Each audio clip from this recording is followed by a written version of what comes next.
let us return to Tal'dorei that is now in times of turmoil. A horrible war, a threat of war is brewing. Enemy forces gather in droves. All manner of men and monsters will soon ride down south. And a select few and brave soldiers and adventurers are ready to stand in their path at Fort Daxio. Now, last time particularly, we well, first of all, we went to hell, we came back, we lost some friends, we managed to revive them, although they didn't come back as exactly as we remember them. In either case, we went on over to Iman. We did some borrowing and purchasing of magic items from Gilmore's Glorious Goods, and we went off to Daxio, to Fort Daxio again, where we discussed what is to be done next. We learned about Archon. His army apparently is growing. All manner of zombified lizard men and dragon men are on his side. And apparently they are being equipped and supplied with some sort of fire magic weapons. Someone is making fire enchantments for their many, many weapons, which might prove quite the challenge, as it seems that people at Fort Daxio, having learned this, have started preparing all kinds of fire resistance gear and potions and stuff, but we learned that these fire enchantments are meant to exactly go through fire protection, which makes it quite a problem. Apparently, someone called the Forge Mistress has been working on these enchantments. We had a little moment of peace, of quiet, as we were waiting to see what the plan is going to be and what our role is going to be, where Roxy and Sky had a little conversation, a little heart-to-heart, in which Sky had a moment to sort of reflect on her actions, on some of her fears of abandonment, of family, and a horrible burden that has been for her, how difficult it has been for her to trust. And her and Roxy sort of talked it out, kind of apologized to each other. We got a moment to rest a little bit, but during that night, we had a little sneaking mission, which I believe was Roxy, Sky, and in a portable hole, Bella as well, who went into Archon's camp and got our gear back. We passed a bunch of these stealth rolls and all kinds of obstacles, and we took back, really, our magic items. We did also find the location of a forge, a cavern that leads somewhere deeper underground, where possibly this dragon scale crucible, one of the 4 elements of this grand plot that seemingly Red Path, led by Ash at the time, who seems to have gotten a lot of her information from possibly Vecna or somebody in that department. Now, knowing that there is this cavern where possibly this Forge Mistress is, where possibly the Dragon Scale Crucible is, Sky also sent out a message to Arenia, trying to sort of inform her where the Crucible is, in hopes of setting up an ambush, finding out what the hell is meaning of all of this, what has happened, why would she betray her like that? We did then go back, we took a long rest, and now we received a mission from Allura and the rest of these generals, the 4 generals of the 4 divisions of soldiers here at Fort Daxio. We have received the message, or we were asked, really, to sort of find and destroy, to take down this Forge Mistress. So, friends, as we return to the blasted mountainside, we feel a cold wind blowing on by, a strange sense of tremors and movements within the land itself, like 1,000 footsteps raising and falling all at the same time. as you all gather together. Oh, actually, Emily, I sent you the recap for last session. Have I sent you the recap for the session before that? I don't think I have, actually, because I don't No. think you were there for that one. Okay, quick TLDR. As you are here, after you guys left Hell, you guys went to some druids because you didn't have time for full revivals.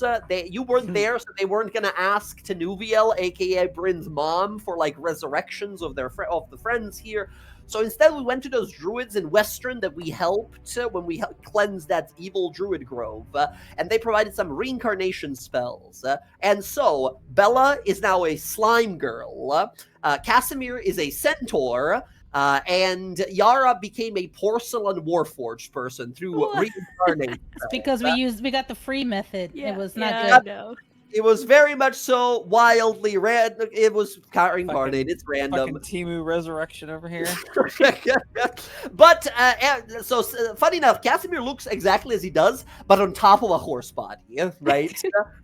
Bella is, as you can see, sort of like just she's a slime person now. She can produce tentacles of slime and fit through 1-inch openings. That's why she was in the bag of holding in the portable hole on the sneaking mission. Anyway, I know that's a lot of information to get, but that's it. That's what you missed last We're time. not in hell anymore. Where's my dead? Well, we went to hell and such, but we were being overwhelmed by too many fiends at the time. Your friends destroyed and grabbed a piece of Archon's tower. So next time, once we are hopefully alive and finish here this war situation, we have an exact material for a plane shift spell to take us back there exactly. Yeah. It's not a good place to go. It's a very dangerous place. But also because you weren't there at the time, we weren't going to do Yeah. your part of the without you. So, yeah.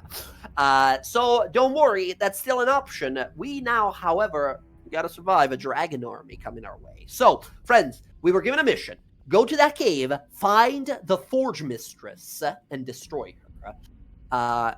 You guys have been on this little scouting sneaking mission. You know there are numerous and nearly endless, thousands upon tens of thousands of enemy warriors, soldiers, and zombified creatures. We gotta get through them somehow without being noticed. Otherwise, of course, it might be a problem. It might be a very deadly combat. Plus, there's all these dragons around. If you're spotted, it's likely that things are just gonna keep getting worse. So, we gotta, first of all, do a little skill challenge here. Before we sort of leave here, was there any other conversations in that morning after you guys long rested? Was there any sort of particular talking to be done of any kind? Now, Bryn, you were, quote marks, present for that conversation between Sky and Roxy where they sort of talked it out. Do you think she would have inputted anything or said anything or just sort of listened from the sides? No, I mean, Sky and Bryn already had their conversation when Bryn went and found her, so. Okay, there is a understanding right now. Very good. Okay, friends, so then, for a skill challenge portion of this mission of finding the Forge Mistress in that cavern space, how are we gonna get past 10,000 zombie lizard men? As we begin here, right, we see you guys on a little hillside looking down across the mountains further up ahead. We see multiple dragons flying off a few miles ahead of us, flying across and around mountaintops here, while marching along cliffs and deep valleys are all manner of lizard men and troglodytes, as well as you see even a few like fire giants moving through the space there. You guys got to get through a section of them at least. So, how are we going to do that? Let me remind you, you have a thunder person in big heavy armor, and a guy who's a horse. You are not the least subtle group, right? Bella is a slime person, but she still has her armor on, which is kind of loud as well. But I could fit into the bags and stuff if I need. Yeah, you can fit into realistically someone's pocket, like a deep pocket. So, how first part is either sneaking or subterfuge or something, or a distraction possibly. How do you guys want to take this? Let's see. I mean, I can do a distraction. That's about all I'm good for. Oh, don't sell yourself short. I could put you in the barrel of my gun and shoot you. Hey, real fast, that's not gonna work. Just a heads up, no. Maybe if it was a But- cannon, but like It's like a cartoon style What where you about get a into a catapult? cannon. What about a Catapult will catapult? work for sure. Catapult does not, so it's like jumping real far. You jump, but you still take falling damage, right? You're still gonna hit the ground.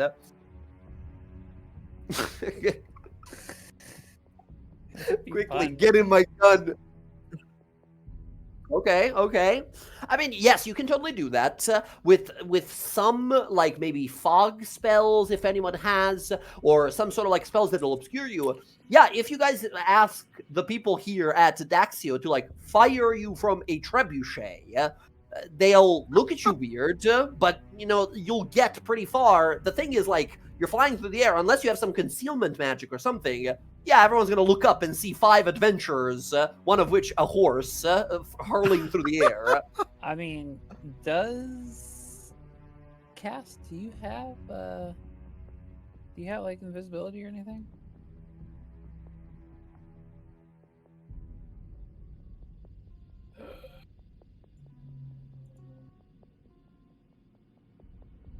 Hop on video. Hello, everyone. hello. Hello, because I have fly. I've got a sky sail. Sky sail as well. I got a sword. Pretty cool. How many people can Cass carry if we put fly on him? How many people can he carry? Yeah, he's a horse. Can we sit on his back? I will leave it to you here, Rav, because we haven't discussed it. In your He did. He asked you. That was one of the first questions he asked. Can I Right, someone no, carry not me when I that, fall? No, not that. For Rav here, do you want your centaur to be a large-sized creature or a medium-sized creature? Because you're either like a pony centaur or like a horse centaur. Large or medium. Okay, so he's a full, like, wild horse, large creature. Up to 4 people can ride on him. It's gonna be pretty uncomfortable for him, but yeah, up to 4 people can hop on his back. Yeah? Let's all hop on Cass.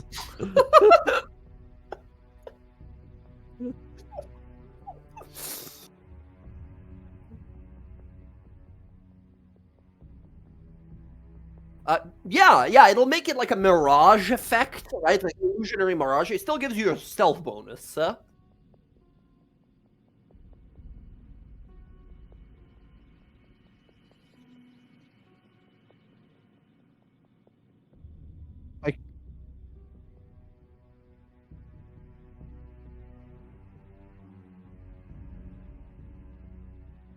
best I Ooh, can do scatter. is I have darkness as well. If it helps. I feel like that would, a little obvious. Just one of the minions looking like, what's that dark orb flying across the sky? Nothing. I mean, yeah, it's definitely good in some situations here. If it's just flying across the sky, then it might be a little obvious. But yeah, definitely some clever ways to use it. Keep an eye on that. Okay, so pass it on your trace with flying horse, with 4 people on him. I will mention real fast, the amount you're able to carry is determined by your strength. So I was gonna say I can Casimir- fly. Right, I was gonna say, Casimir, you can carry an amount of people, up to 4 people here. However, for more than like 10 minutes, the amount you can carry is 30 times your strength modifier, strength score. So what is your strength score? Because you're a large creature, it's times 30.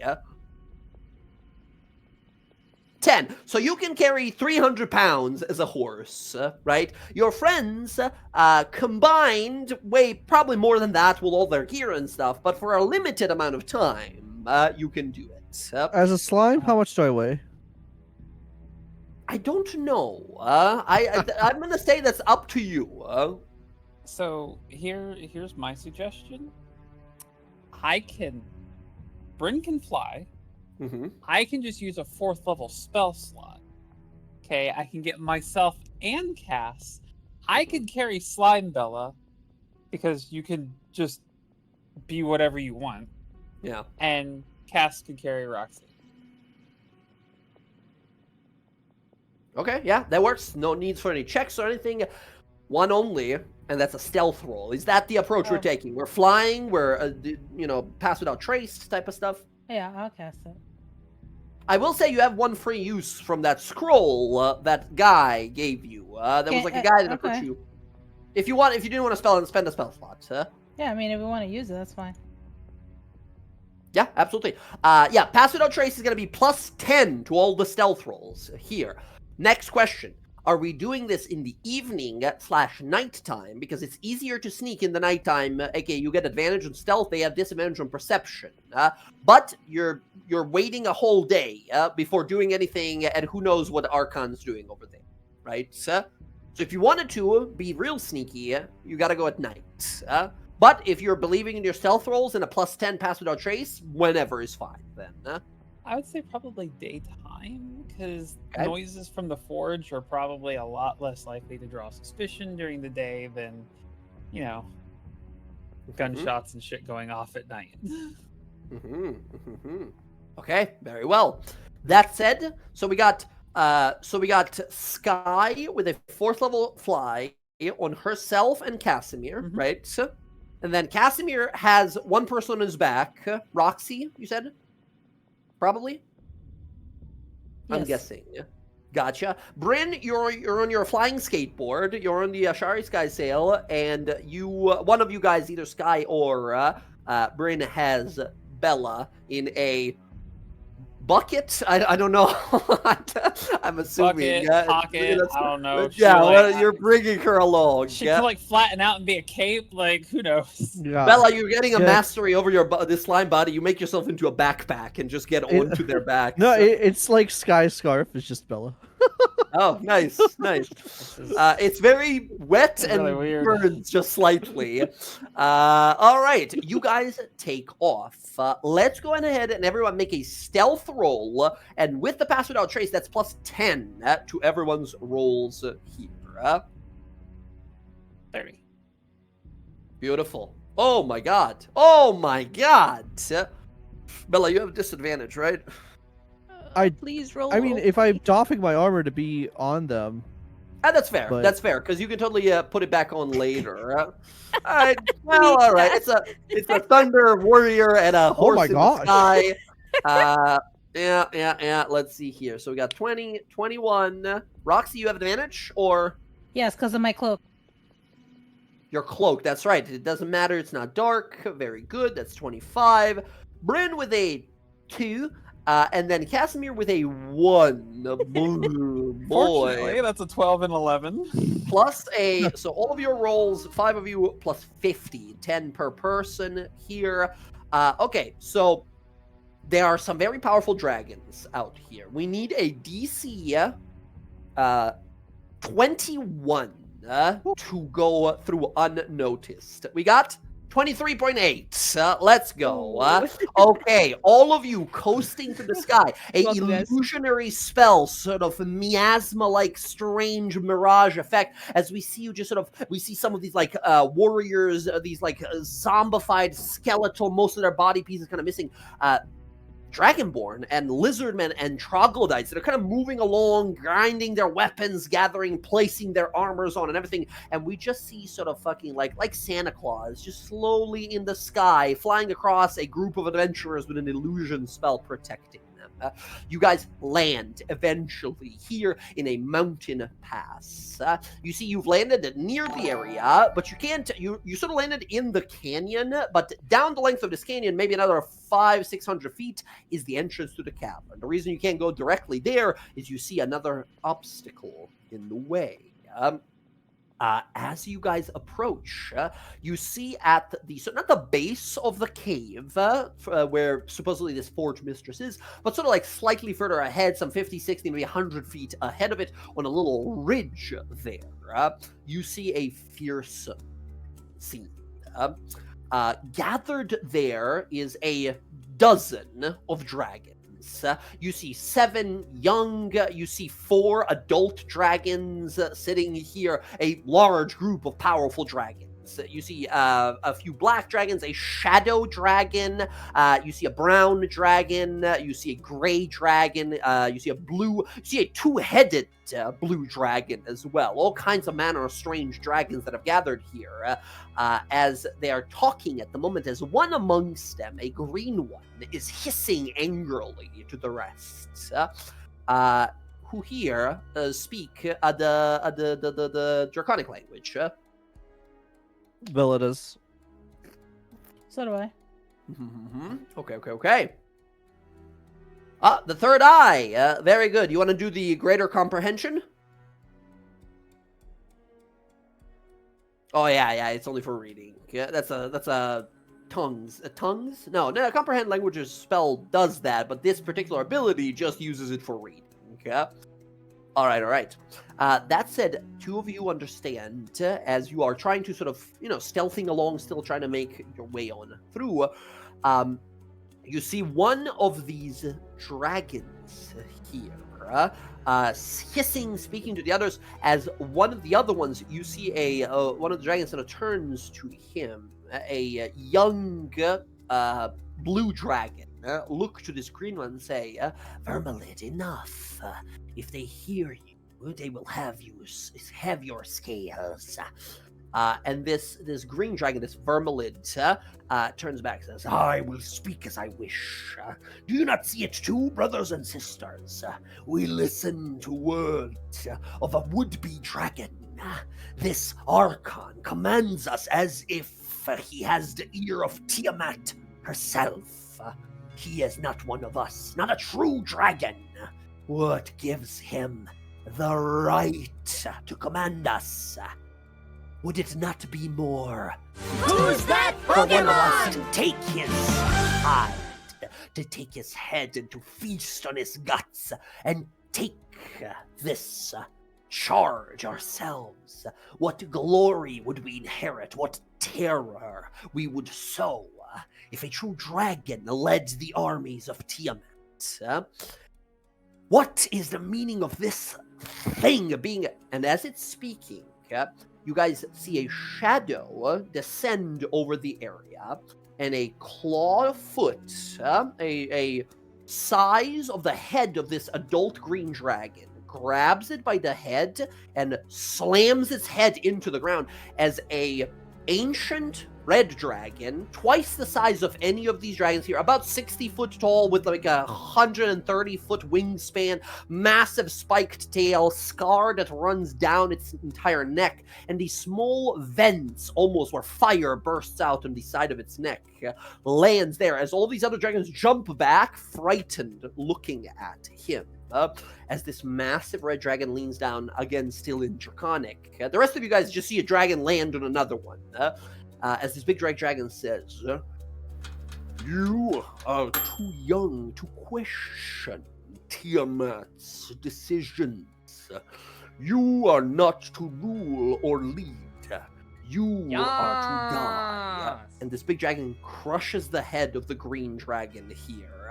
As the rest of the dragons sort of jump on back, the big red one looks amongst them and says, "If I hear any of you others questioning the champion, you will end up the same way that Hellworm did.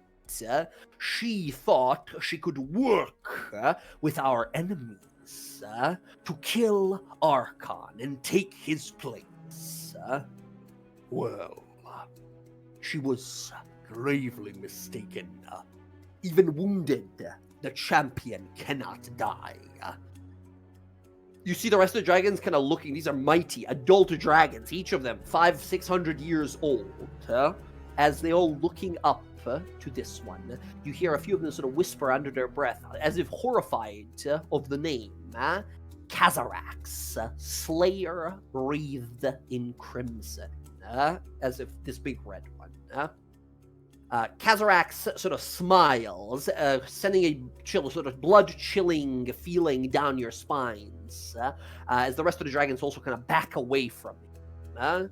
He turns, this massive dragon kind of turns and scans down the corridor and says, Mouse Cram, this one's blood will get tremor, a little too hungry soon.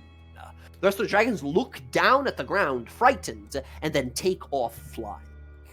As the big red one emerges and flies off as well, leaving the destroyed body of this adult green dragon. Adult dragon is a very powerful dragon. It's a solid challenge for you guys. Adult dragon is what Obatala was. If you guys remember Obatala, that was the white dragon that Archon was riding on that you guys sniped him off of, right? You guys killed Obatala, the white dragon, like pretty fast-ish, right? So solid challenge for you. Ancient, however, that's a whole different story.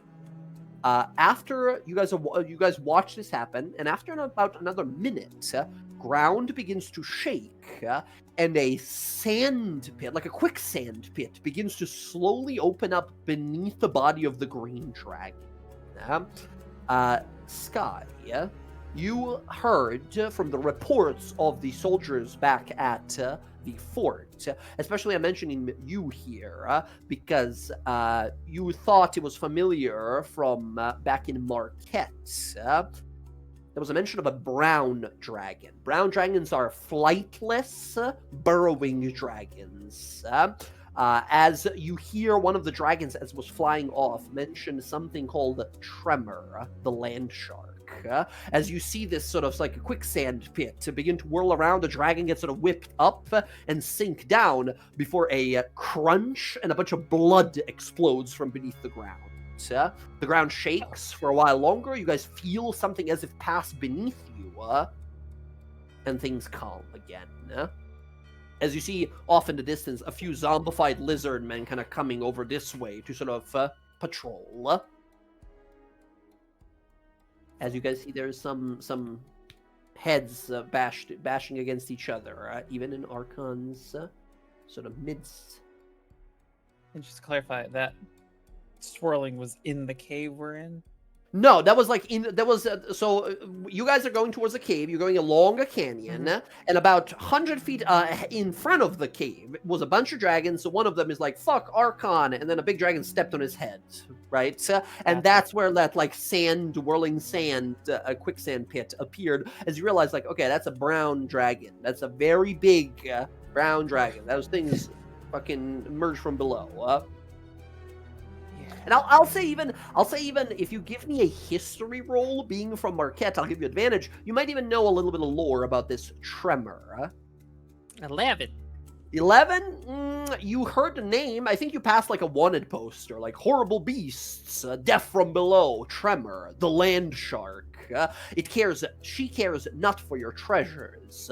She only wishes to devour.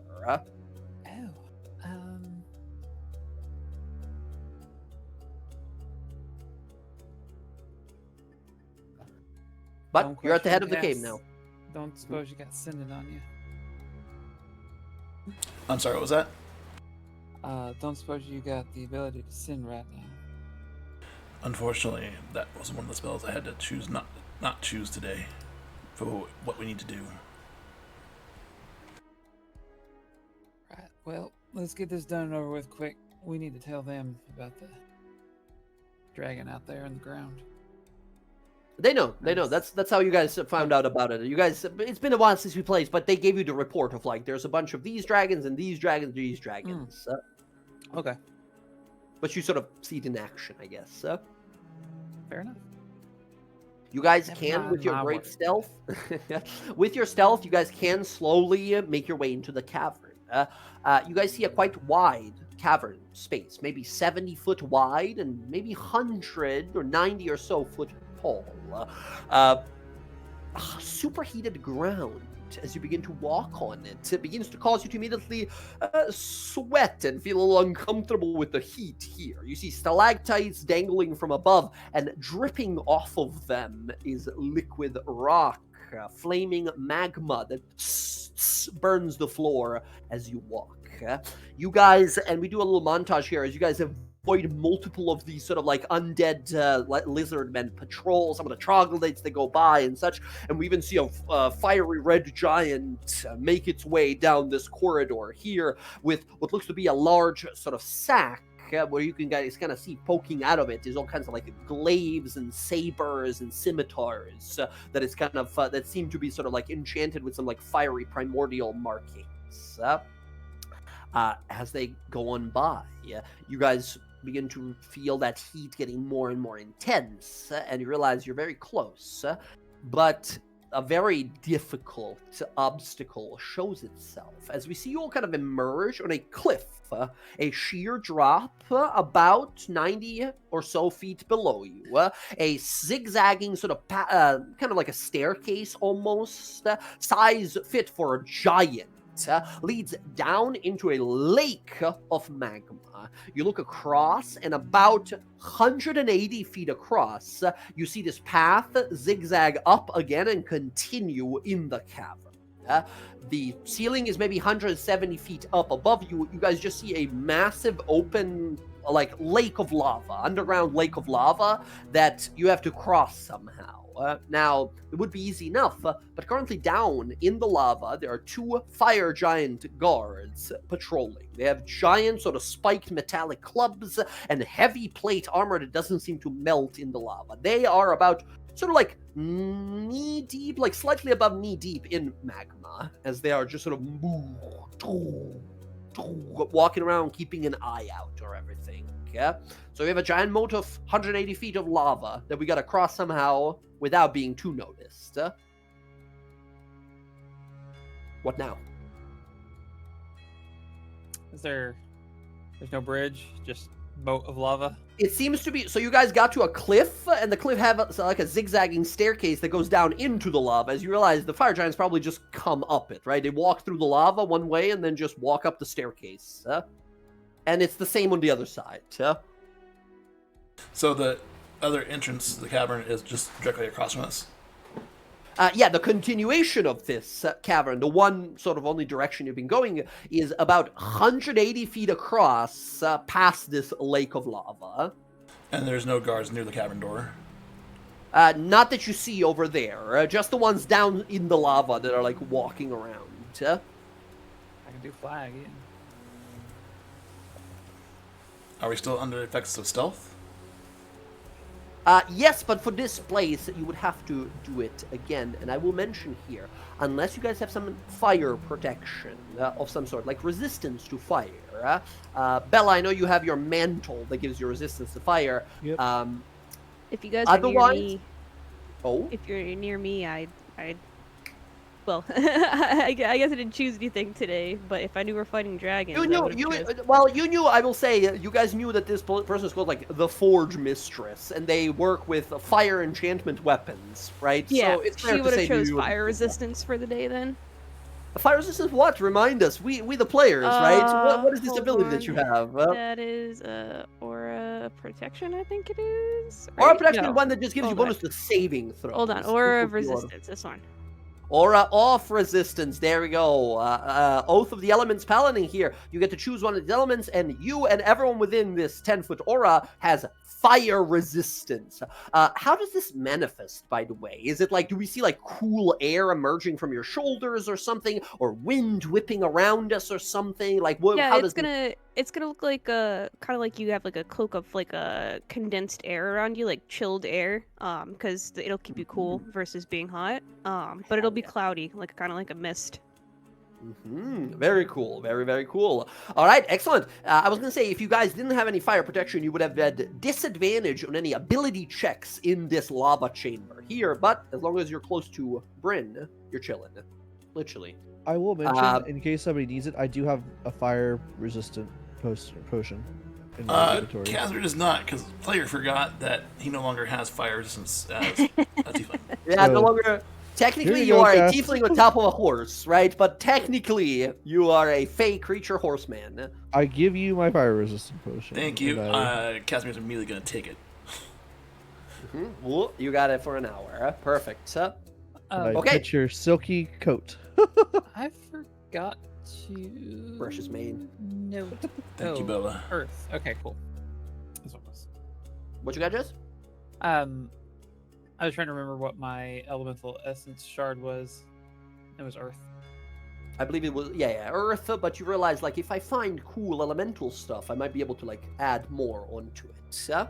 Like a fire giant, then, Jay? I don't know. That sounds crazy. All right. So, so how are we gonna get across? Are we just flying across? Then we're gonna need stealth rolls. You realize you could maybe climb across, right? It's pretty sort of craggy stone edges here, and as long as you're sort of close to each other, but it's an athletics thing. And without spider walking, a horseman is not gonna be able to climb. The centaur, unfortunately, have a very hard time climbing anywhere.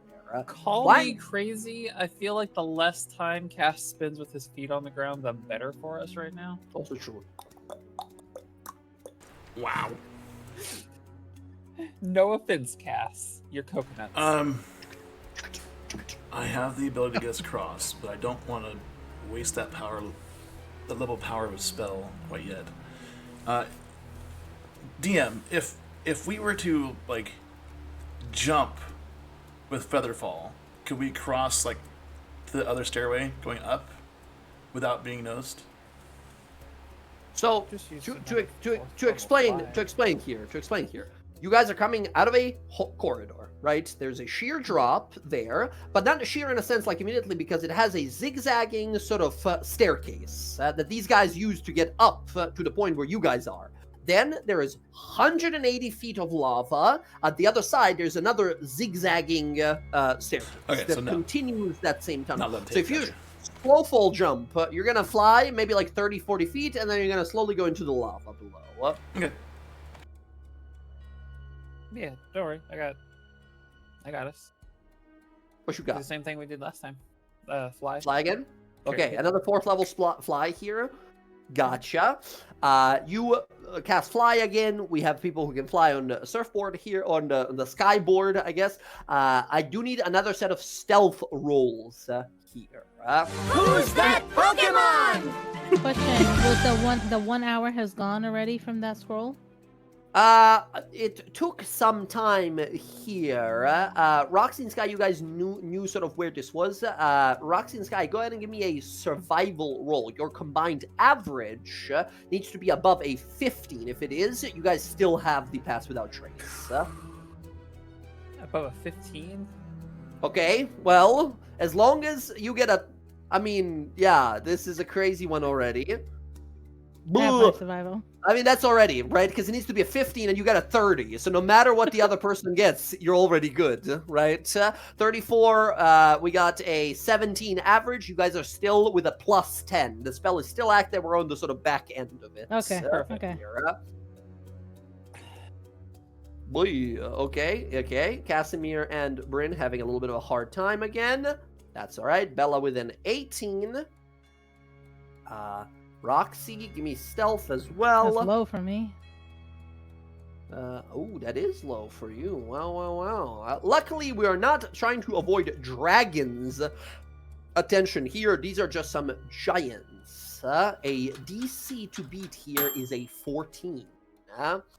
Oh, I rolled in secret, but yes, we handily beat it here. We fly across the 2 giant guards, marching around, none the wiser. You guys land on the other side. You continue to travel. You travel for another 5 or so minutes before you see up ahead of you, opening to a vast chamber. You hear sounds of bellows, gust of powerful wind blasting against what seems to be sizzling iron. Burning flames engulf pieces of steel as multiple hammers bang against, forming and forging, twisting and forming weapon that from this point looks almost comically small in the comparison to their crafts. In this chamber, as you slowly enter, you see a platform suspended above lava by chains, large black iron chains. And on it, in front of a massive anvil, is a group of 5 fire giants who are all crafting different armor and weaponry. You see one in the back, slightly larger than the rest, a tall, sort of charcoal-skinned fire giant woman in a heaviest suit of armor you've ever seen. Plates that layer on top of each other with fire, sort of elemental runes across the entirety of the design. You see she wears a crown on her head with gleaming red gems. And her hair is fully, kind of like Bryn's hair is like lightning and cloud. This lady's hair is full on fire, like a bursting flame behind her. She holds a 2-handed massive maul and uses it as if a blacksmith's tool, forging some sort of weapon. Behind her, you see the vast forge and the bellows, and on a passive perception of 20, even from back here, Roxy, you can tell as that forge is sort of pouring down a waterfall of lava, you see behind it, there is like a secret, not really a secret, there's like a passageway behind the forge. And this lava that is slowly coming on in here, you see them sort of scooping it up with their bare hands and throwing it onto the anvil before they continue to beat it here. As you guys look ahead, let me show you what you see. Boom. Excellent. But looking ahead, you don't. The anvil doesn't look like the the dragon scale crucible or anything like that. It looks very powerful and important and probably magical if it's able to make magic stuff. But the lady with the big crown, you are pretty certain that is the Forge Mistress, the person you're here to take down, so they would stop supplying magic weaponry to the army of Archon. This is the scene as you guys see it. Oh, I assume not, but I wanted to check. Bryn, your thunder lightning wolf mount, I don't suppose you have it here. I mean, if I had time to have it, but I was flying, so I probably wouldn't have it while I was flying. Probably. You don't have access to 4th level spells yet, right? No. Okay, because at 4th level you can make it just be a flying one. Almost there. Almost. Okay, this is what you guys see. That no flying mount, then we'll say here, as you guys see this here. The workers, the forge master, the forge mistress, and the rest of our fire giants that are here don't seem to notice you as they continue to work. This is the lady. That's her. As you sort of look across here, does anyone here? Actually, I know Bryn does, but does anyone else speak primordial?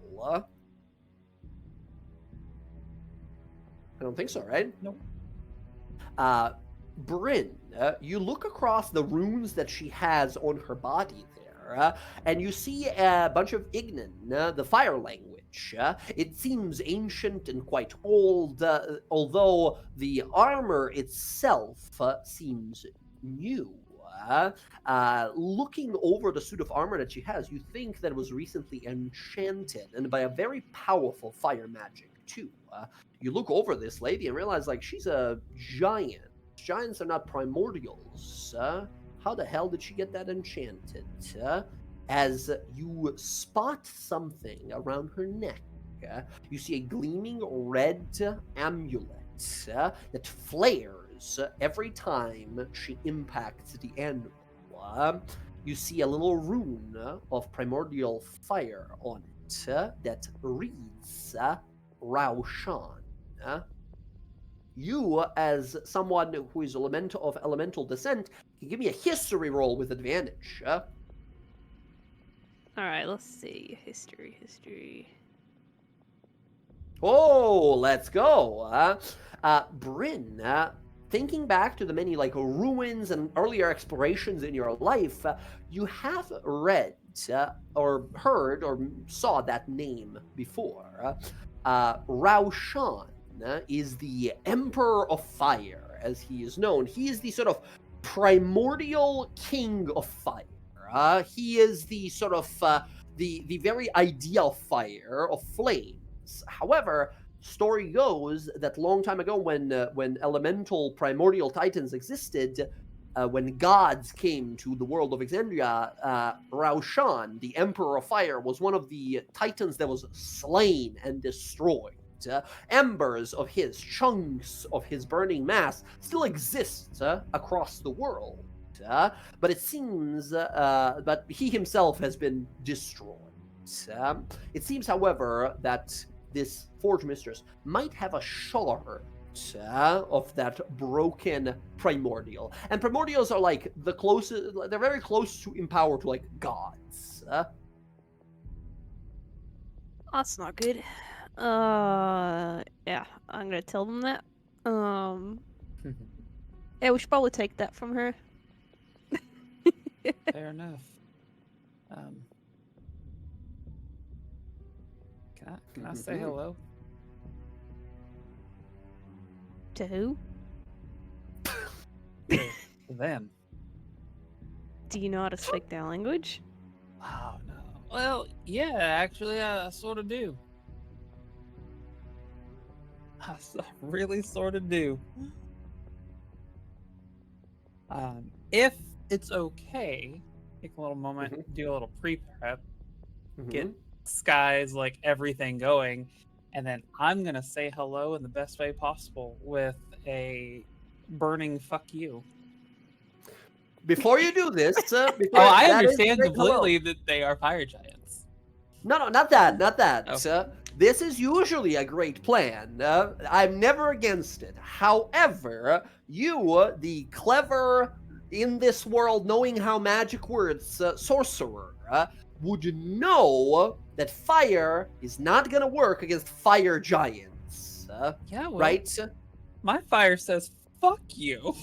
If they are resistant, I believe, right? Yes, I don't. But I have a little thing that lets me What? bypass their What is this? immunity. What kind of madness is this? Is my big 5-point fucking sorcery thing called Insatiable Oh Spell. my god, I forgot about that.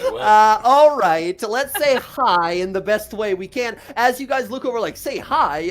Says, yeah, Bryn's you speak giant, and then whoosh, a fireball goes flying here. That was a 20-foot radius. You got everyone in there. Can you please, this fire would burn away and be dispersed against the might of a fire giant, a creature very much so built from flames and ignorant force. Why and how is it that your spell works here? AK, do you want to show off your ability? Yeah. So, here's where it gets fun. So we have this bad boy here. Insatiable spell, 5 sorcery points to bypass creatures' immunity to the casting of the spell. 5 points is pricey, but it's absolutely fucking worth it here. Yeah. Oh And then- my god. So there's all the damage of that, plus if she has some time to get her stuff up and going, I will say everything out. this is gonna be the one thing that starts combat here. You send a fireball into the room here as they spin around, then we're gonna roll initiative, and if you roll high, you might just be going immediately afterwards. But let's go with the fireball here as you lob it into the room here. So usually, this insatiable spell, do we see any other discoloration to it, right? Is it blue flames, napalm flames? What is this? Yes. So when it hits, it is like the fire hits and where there's normally like red, it is just so intensely hot that it's like this white flash that like whirls up in like a blue flame around everything, just kind of like it leaves that like in the middle of the stone where the swirl goes off, it's blackened and kind of like a little melted, and there's like a little bit of a swirl to it from just how hot that was. Hell yes. So yeah. Would you please go ahead and click a damage for that spell of yours? Yeah. Oh my So god. here And we what is your DC? My DC. Throw this one out there. Ooh, 19.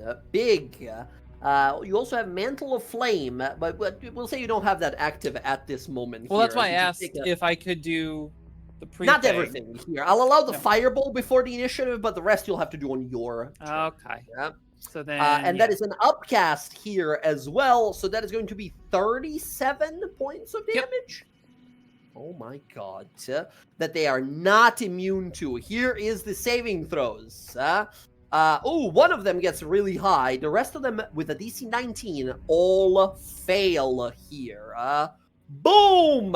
As the fireball explodes, they spin around, they feel the flame spread, and then a look of shock and surprise as it burns them, lingers, as it sticks to their armor and such, as they all spin to look like, what the fuck was that?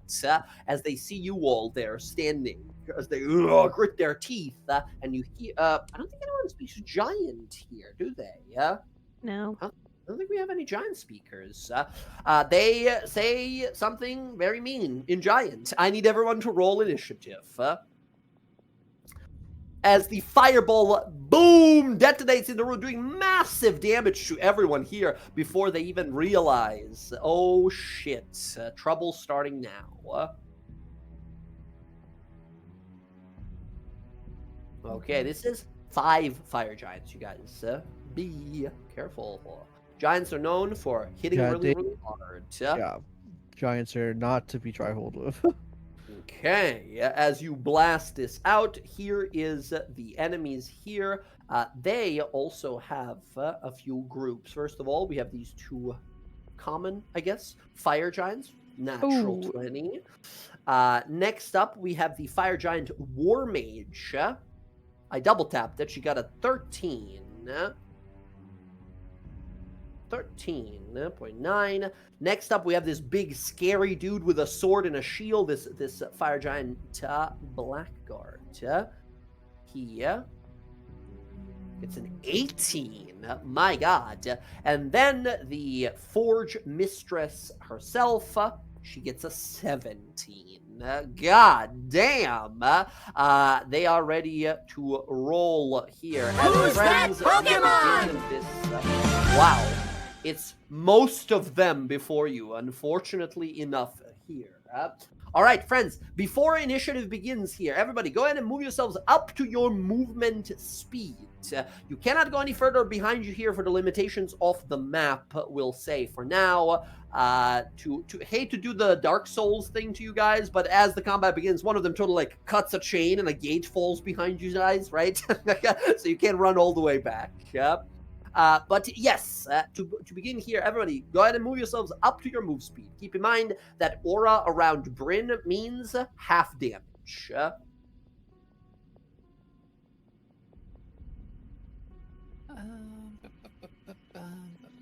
And I will say also here, Sky, you and whoever you cast the other spell on, which I think was Casimir, you have another like 3 minutes on your last fly spell, because it lasts like 10 minutes. Oh, cool. So Casimir and Sky, you guys have a movement speed of 60 right now, flying speed. The ceiling here is about 80 foot tall, and beyond the levels of this platform that is dangling by chains, lava is about 50 feet below. Okay. I'm gonna fly.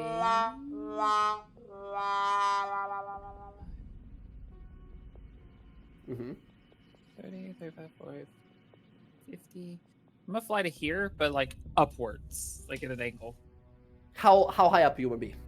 I want to be. The very How big are these best. guys? How tall?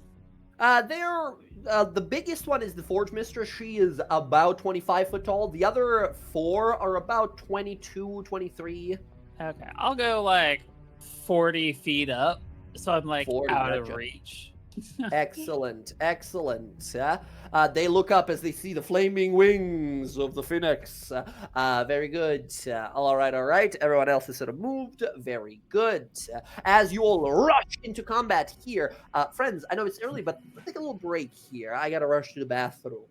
So 5 minutes, everyone, and we jump into this fight. Sounds good. All right, all right, all right. Be right back.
After 10 years, the iconic streamer Skyrim Grandma is now Oblivion Remastered Grandma.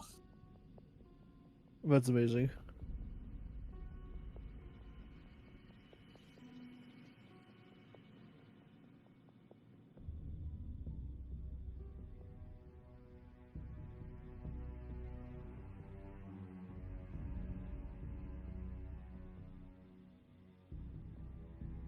Oh no, a passing star could fling Earth out of orbit in like, I don't know, several hundreds of thousands of years when it actually gets here. Yeah, seriously, I was like, what?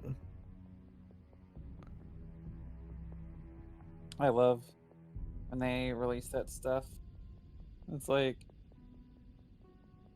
asteroid on collision course with Earth, estimated to reach here like 3028. Like, Yeah. Okay. Sounds like a problem for future. Not to be grim, but I won't be around to care. Yeah. As depressing as We that got is our to own say. problems to deal with. Yeah. I'm more just trying to make sure I keep a roof over my head right now. Yeah.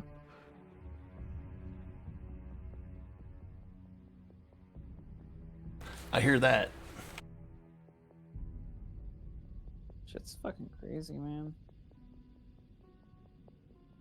I know. I've been like researching like what it would take to like buy a condo or something within the next year or two, and it's just like, ugh. Out there?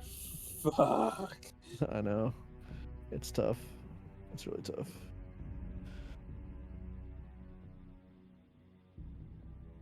Especially since I still have like student debt. Hello, I'm back. Hello. All right. I'm looking for my Chinese All restaurant that I right. like to order from. I can't. Is that it? Yeah, I think that's it. Yep, it's that one. Cool. I have returned. No, 1 sec. Oh.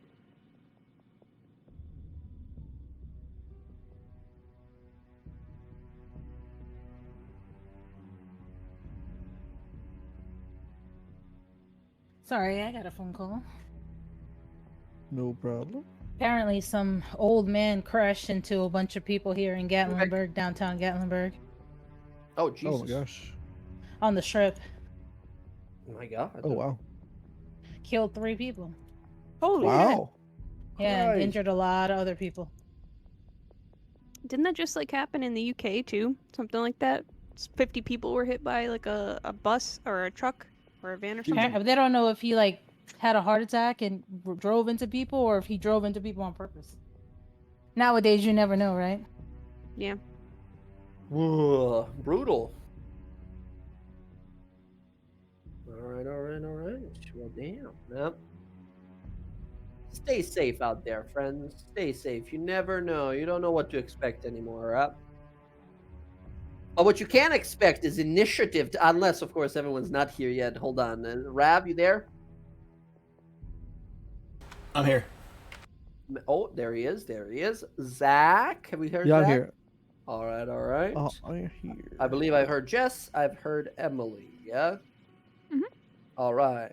I believe I've heard Jess, right? Jess, you there? Maybe not, actually. Let's give her a moment. She said she was ordering Chinese food. That's right. Okay. Let's give her a little bit here because friends... I walk away from my computer, but I can still hear you because of the wireless headset. Friends, I gotta be honest with you. We got decent... Well, somehow, these giants that all have a minus to their initiative beat most of you on initiative. Hey, I've got a -2 initiative too. I don't want to hear that. I'm not... It wasn't a competition, nor is it a good thing. But yeah.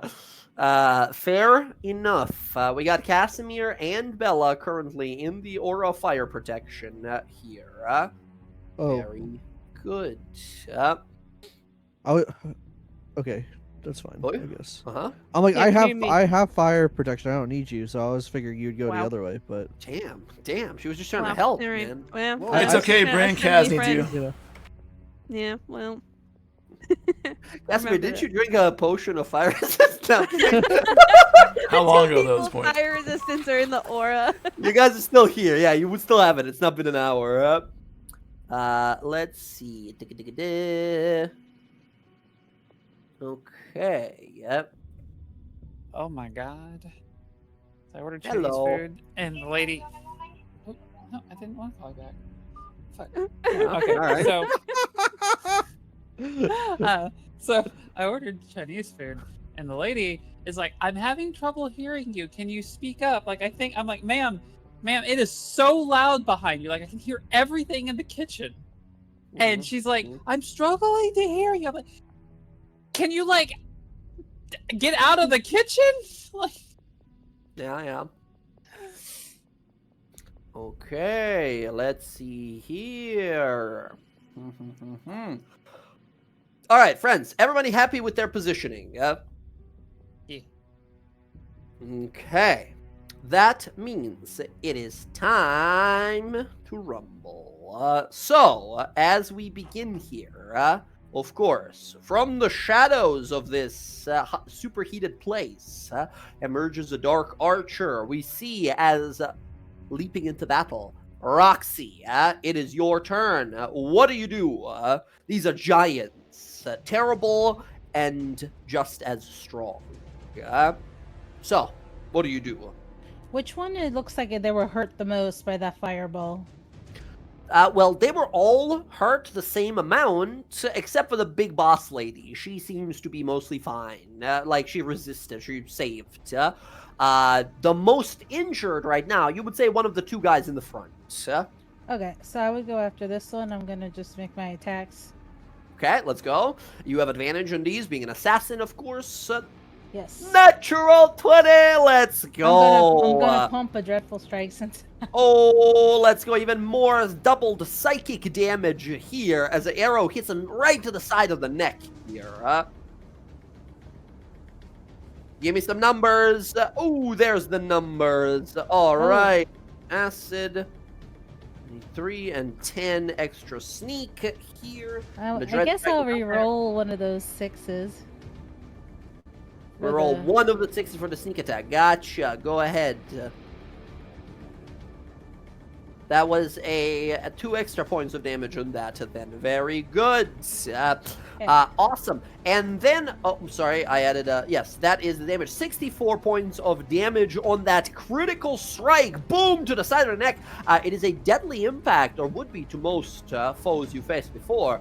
This creature is just about to be bloodied. As the arrow hits it, recoils in pain, but this is a giant. It doesn't go down from that. Still a lot of damage.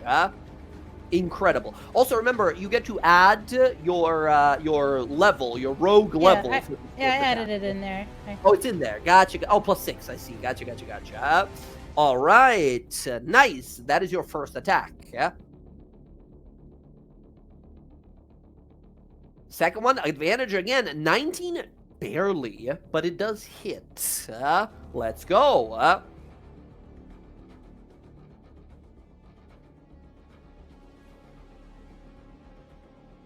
14 and 4. Let's go. Okay, bam. Incredible impact here. You do an amazing 82 points of damage in that first round. My God. Incredible. Nicely fucking done. That's your 2 shots. Anything else? No, because there's no real place to hide here, and so it's all fire, so it's all lit up. Yeah, all of the, so there's this platform, and then 50 feet below you is the actual lava, right? The platform is dangling above the lava here. All right, Roxy, you have a bonus action if you want to try and hide or dash. Yeah, or something can like I that. hide in this area, though? So they will know that you're sort of behind there, right? But at least they won't have like a visual line on you. Okay. You can try. Chad, give me a stealth roll with advantage because of your cloak. 27, you're gone. They know you're like back there unless you teleported or something, but they can't see you to target you with any spells or attacks. Okay. All that's right. the turn. Very good, Roxy. Now we go to the fire giants. The 2 in the front immediately grab onto their weapons and rush forward into combat here. One of them is going to approach Bella, and another one is going to run at Casimir, but as she does, she's going to pick up a massive hammer off her back and lob it upwards at Sky here.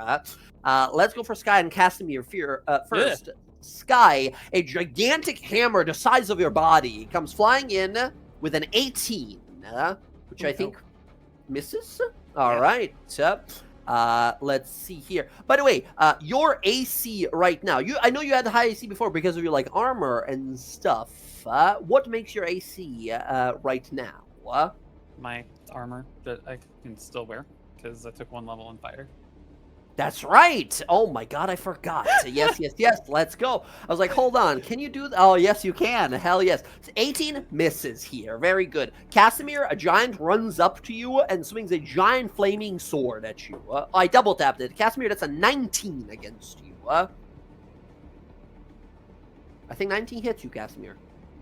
Abjurer's Gilder Shield goes up here, making your AC 20, I want to say here. Indeed. This will totally miss. All right, Who's Bella, that you get Pokemon? 2 flaming sword attacks from the... Actually, no, this one will do the same thing. As it's approaching, it's going to throw a hammer at Bryn and then swing at Bella here. Okay. Bryn, here's a hammer. That's an Yeah, 18. misses. That'll miss. And then a flaming sword at Bella. Bella, that's a 26. Yeah. Bella, a sword hits you for 17 slashing and 12 fire to become 6. So 17, 23 damage to you total.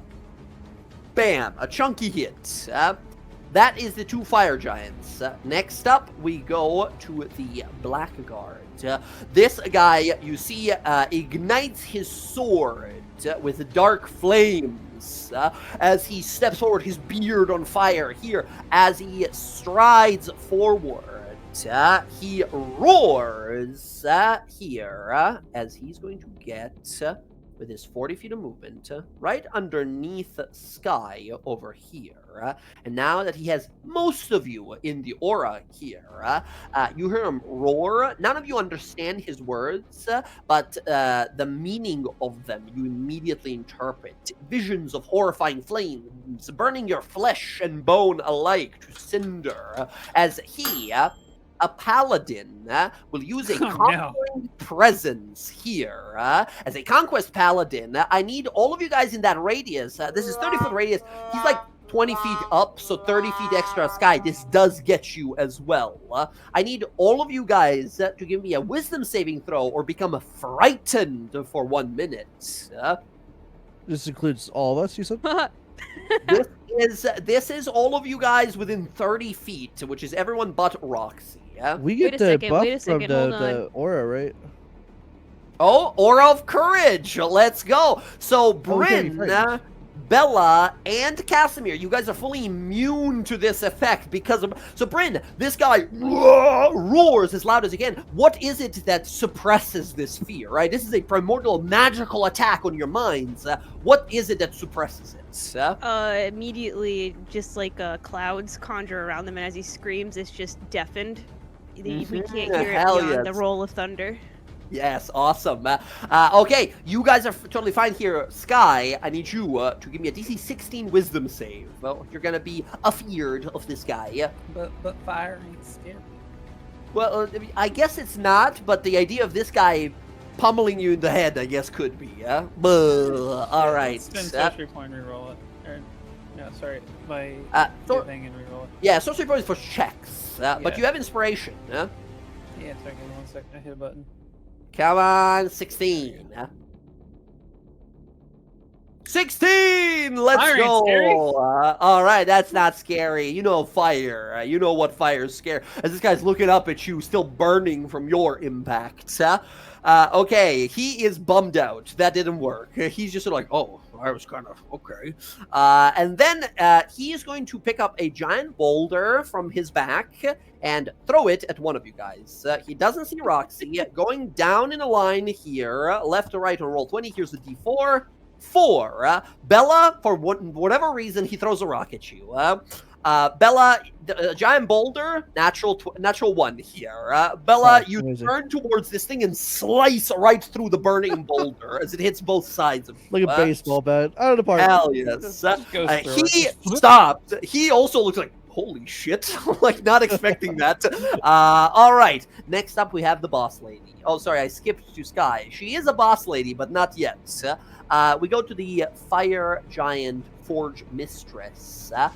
She steps forward. She bellows out in common. You come here to die. I show you real flames. She grabs onto the amulet she has, says, Raushan, I demand your power. And you watch fire emerge from this amulet as she sort of throws her arms out. You see her veins turn this molten lava, symbols of primordial fire appeal across her skin as she sort of laughs loudly and then steps forward. Okay. She is going to, first of all, wave her hammer around her body, and you watch dark smoke and cinders begin to sort of whip around her as using whatever that strange amulet is. She, as a bonus action, use something called Furnace Armor. In a 30-foot sphere around her, dark smoke emerges, and while she's chilling in there, she has half cover. So, like, you can't see her as easy. She has +2 to AC, stuff like that, right? She's really hard to hit right now. She moves her, she'll do 30 feet this round, and then she is going to look down towards Bryn. I think you guys are unfortunately very well lined up for this attack. This is a 30-foot cone attack. Oof. Hold on. From here? Yeah, there it is. Okay, Casimir, Bryn, and Bella. This lady raises her hammer and slams it into ground, and lines of crackling sort of lava burst through the ground and then erupt underneath you here as she's going to use an ability called Magma Wave here. I need the 3 of you guys to give me a DC 19 Dex save. Oh, shit. If you fail, you are restrained by the lava as it sticks to you, as well as you take 30 points of fire damage. Well, You're I don't 15. suppose that counts as a spell. It is a Nice. spell-like ability, yeah? A counter spell? You can try. This is a 5th level type ability. Once again, So new is counterspell counterspell? is like... yes, it is here. Oh. Remember, the new counterspell here is a con save on the part of the person being counterspelled against your spell save DC, which is really good at higher levels for you guys. But still, this is a big, tough giant. I got this one. Oh, yeah? I already Go? got it. Okay. Either of you, once again, if one doesn't work, the second one can fire off as well. Here's the con save against Sky. Here, Sky, it's a 19 against you. That is a natural 20, unfortunately. Wow. Fire continues to push through. Sorry. Casimir? 6 here. Okay. Rewind. We'll make that Rewind. Make that a 9. Making a 9 plus 6 is a 15. It fails against Sky's counterspell here. As the fire bursts forth, Bryn, you go to like raise your shield, and you look over and you see the lava stop right in front of you. As you look up and you see Sky holding her hand, wings of fire, holding the fire wall of fire back with her own like fire attack. Yeah? As the fire giant Forge Mistress looks up to Sky, says, "Only one master of fire in this forge, and is me."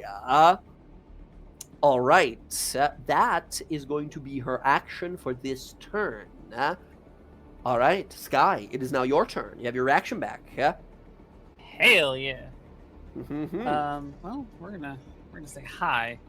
I'm going to use my bonus action, and I'm gonna activate my Divine Revelation.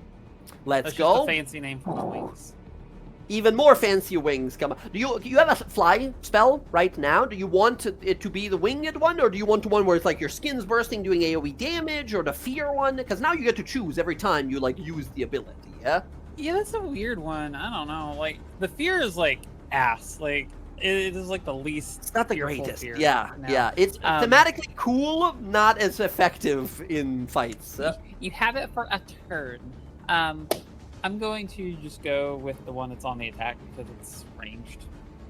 Okay, sure. So yeah, so activate that. Adds an extra 4. Let's go. And then I'm going to... That's a bonus action, and now... we are going to utilize 2 sorcery thingamajiggers, because I can. That's what they're called. That's the technical name. That is the absolute technical name. Okay, so gotcha. 5 for Insatiable Spell, and we're going to spend... I hate that one. Another one to turn the magic missiles into fire. Oh, okay. And is it going for multiple? Now, I will say, the one that Roxy was shooting is bloodied at this point. The rest of them are not bloodied, and, like, they're giants. They're not too close to bloodied. They're, like, pretty fucking bulky, right? So if you want to really put a dent into them, you can just blast one with as many missiles as you want, or you can, like, spread them out just to soften them up. I'm going to just maintain eye contact with the Forge Mistress, let the blue fire in my hands take shape, and then I'm going to turn to the injured one, and I'm just going to shoot them down in one hail on top of her. Hell yes. What level is this? So we do 5th level. Ooh, 5th level. Let's go. That is 3, an extra 4, 7 missiles you fire out. Yes. So Yowza! The 1d4 plus 1 plus the 4 radiant. Yeah. However we do this. Yeah, so it's 1d4 plus 1 plus your radiance here. And do you get anything from, like, Phoenix sorcery for this as well, or not? Not yet. I haven't turned that part in yet. Okay, gotcha. That's coming. That's a-coming. So is each dart 1d4 plus 1 plus the 4? No, once again, remember, we did this last time. You roll one singular roll, and then we just multiply it by the number of missiles, which is fantastic, because all of them then get the radiant bonus. Alright, so here we go.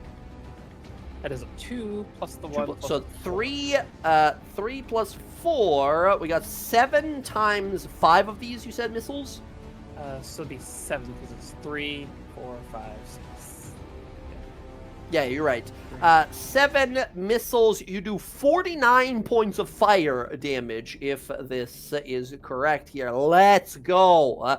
49 points of damage, just blasting into guys, burning a hole in a fire giant here. The giant next to Casimir is very injured and barely alive at this point. As he falls to one knee, his blood spilling out of his mouth, massive hole in his chest. As he looks up to you, stunned that you're able to do this. The Forge Mistress stares at you angrily. You will need a lot more to defeat Master of Fire. She holds that amulet real tight on her chest. And Keeps coming. I kill you in the head. As we continue here, Sky, you have a flying speed still. Also, Sky, remember, because you used your meta magic, your elemental essence shard would activate. Every time you spend a meta magic, this happens, right? The earth effect says you gain resistance to that damage until the next time. So I don't know if you had it already, but now you do because you've shot fire damage. Yep, I'm a roving Right. fire. So you are fully Johnny Blaze fucking on fire, right? Your Yeah. body's fully like engulfed on fire. So we're gonna go over here, so we've got a little bit better. Mm-hmm. Make sure I've got a good. Better angle? All right, cool. Yeah. Yep. Okay.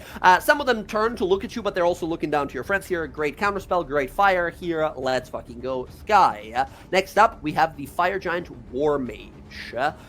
This lady up here, you see her begin to conjure a flaming spell, staring up at the sky up there as well, knowing that you now counterspell stuff. She, let's see, is going to cast a spell on your friends down there. She is going to try for a fireball spell. Big old fireball spell is going to fire out. We'll Oh, do it. you'll do it? You want to counter? Yeah. Okay, very good. Here goes a con save again here. This is against your 19. 20. Unfortunately, here. No, barely rewind. ekes through it. Nope. Oh, rewind again? Okay. Yep. What is this one? 11. 11 plus its 5 is a 16 fails. A fireball spell fires on out as, Sky, you sort of hold your hand out, try to get control of the blazing orb as it travels across the battlefield here, atop of his centaur self-seed. You sort of see this reality, this timeline, I guess, where we all detonate from a terrible fireball leading to more trouble later on. Casimir, you decide this is not to be. Fate is rewound, as instead Sky holds her hand out, and we watch the fire that travels, instead swirls up into her hand, and she catches the fireball and extinguishes it in her hand. The War Mage grins, sort of grits her teeth angrily at that. Says something in Giant to her friend here, and because of her ability, alternatively, she can cast a spell and then make one rock attack. Sky, she throws a boulder at you. Stop it! And she lobs a fucking boulder at you. Counterspell, no! As a boulder comes in, 21. Yeah. Oh, Silvery Barbs! Reaction from Casimir. Silvery Barbs is a reroll. 21 exactly again. Okay, Casimir, who gets advantage? Bryn. Bryn, your first d20 roll is at advantage. Sky, a boulder hits you, and you take 27 points of damage. As you absorb her fireball and look at her, so like, check that out. And then a boulder the size of your body, like, you move out of the way, but it clicks you real hard as you sort of spin in the air a few times. Okay, that is the Fire Giant Fire Mage, War Mage. And Sky, at this... Oh, nice.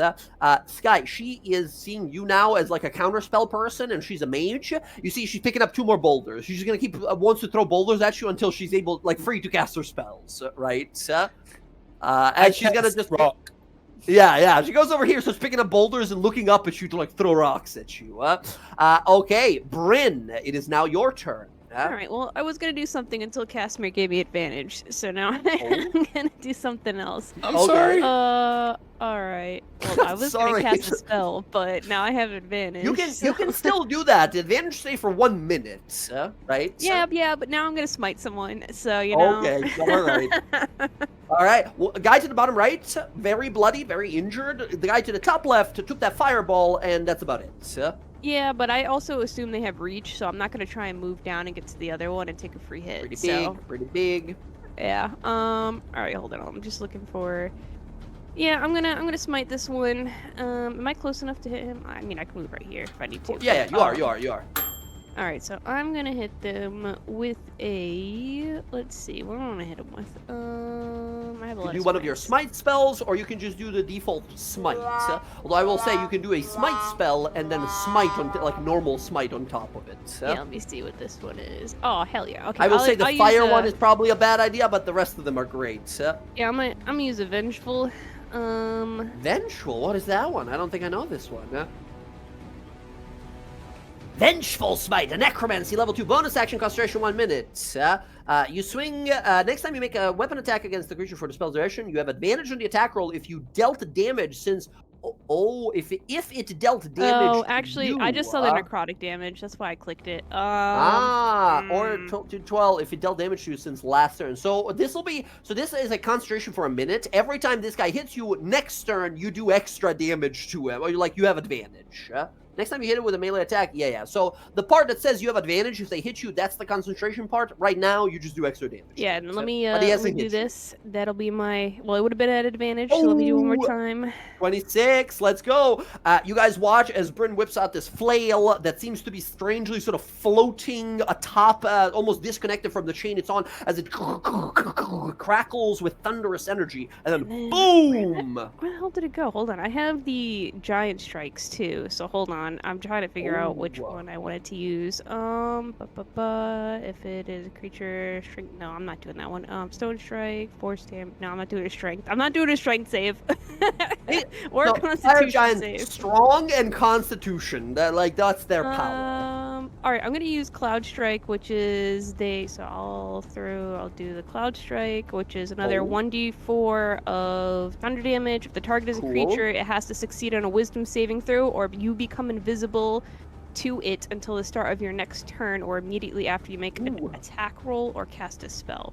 Trickery, very good. Here's the wisdom, natural Damn 20. it. All right. All right, You but get to it do still the takes an damage no matter extra, what. It was a 1d4, yeah. So it takes an extra 4 damage. Back to 4. Give me the damage of the flail.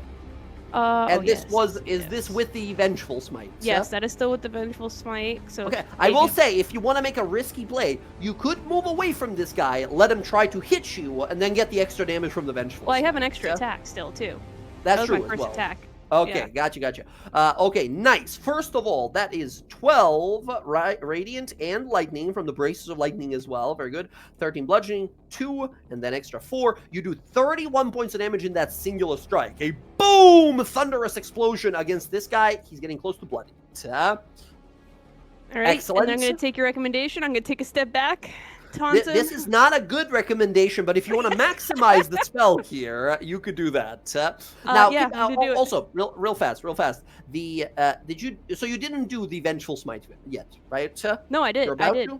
That was on that first Oh, right. strike. So Next time you hit the target for duration, your hum. So the first time you hit it, it does that 2d8 or 2d12, right? The first part that says you have advantage against it every time it hits you, that's the concentration part. But every smite spell has like so because you hit him already, now you would have rolled 2d8s. But we can rewind a little bit to say so I the moved five away necrotic first. already happened. So that was the 5 that rolled Gotcha. earlier. Yeah. Oh, so that's 5 what that damage. is. Gotcha. Yeah. Okay, So that's now the keep in 2d8. mind. Oh, right. So I will say his turn will come and he'll probably attack you. So I don't know if you need to you don't need to risk him attacking you as an opportunity. Unless you No, want I to go still for have the an other extra guy. attack, so I want him to attack me. Right. Oh, right. I've gotcha. My bad. Here's the sword. 20. He misses you. Oh, he misses. You have too much What AC. And Aw. it's not even that he's like weak or anything, right? He's like, "Roar," giant strike, boom, to the ground, and we see you there, like your thunder hand forearm blocking this massive flaming sword as he's pushing against it. As you realize he just doesn't have the strength to injure you. Bryn is just like, come on. Thought you had a little bit more on you. How are you doing that? Yeah, and then she's gonna step back into range. She's gonna hit him again. Okay, he swung. He didn't hit, unfortunately. Yeah, that's gonna be another flail attack. Let's go. 26 is solid. That is boom. Another super impact here. Very nice. That is going to be 25 points of damage, doing nearly 60 points of damage here on her 2 swings. This guy is now bloodied. As he swings and sort of blocked by your sort of lightning arm, you sort of move past him, and as he sort of dips forward, jumping up, swinging your flail, uppercut up his chin as you sort of we see a bunch of teeth flying, a thunderous lightning explosion. As you land there, we see your eyes crackling with power. Let's fucking go. Yeah, you're now concentrating on vegetable smite. If he hits you, you get advantage. Very cool. I believe that is your turn. That is my turn. All right. Excellent. Casimir, it is now your turn. Does that square pattern hit all 3 of those?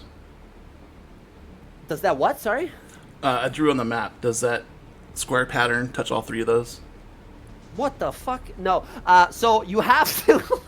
Sorry. You have to draw in, like, a grid, right? We have to use a grid. We can't do it in an angle and such.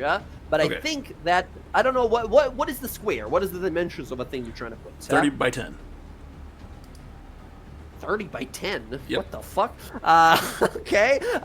Let's see here. I'm pretty sure this is easily 30, but this is not 10. This is 15 up here. Okay. If you click the spell, I can do some proper, like, if you tell me what exactly it is, I can figure out better. Oh, that's... Tidal Wave. Tidal Wave is a, 30-foot line that is 10 foot wide. So yeah, you can just do this, right? You can just draw a line, right? You draw a 30-foot line and say 5 feet to each side of it is water. That would be a whole lot easier. Thank you. Yeah.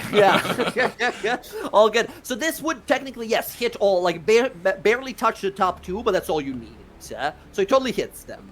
Okay. Excellent. And it's a dex save, too. These guys are not that great. And it's DC 18. DC's 18. Okay, here's the boss lady. 11. She fails. Here's the guy on the left. That's a 4. He fails. And here is the blackguard. He...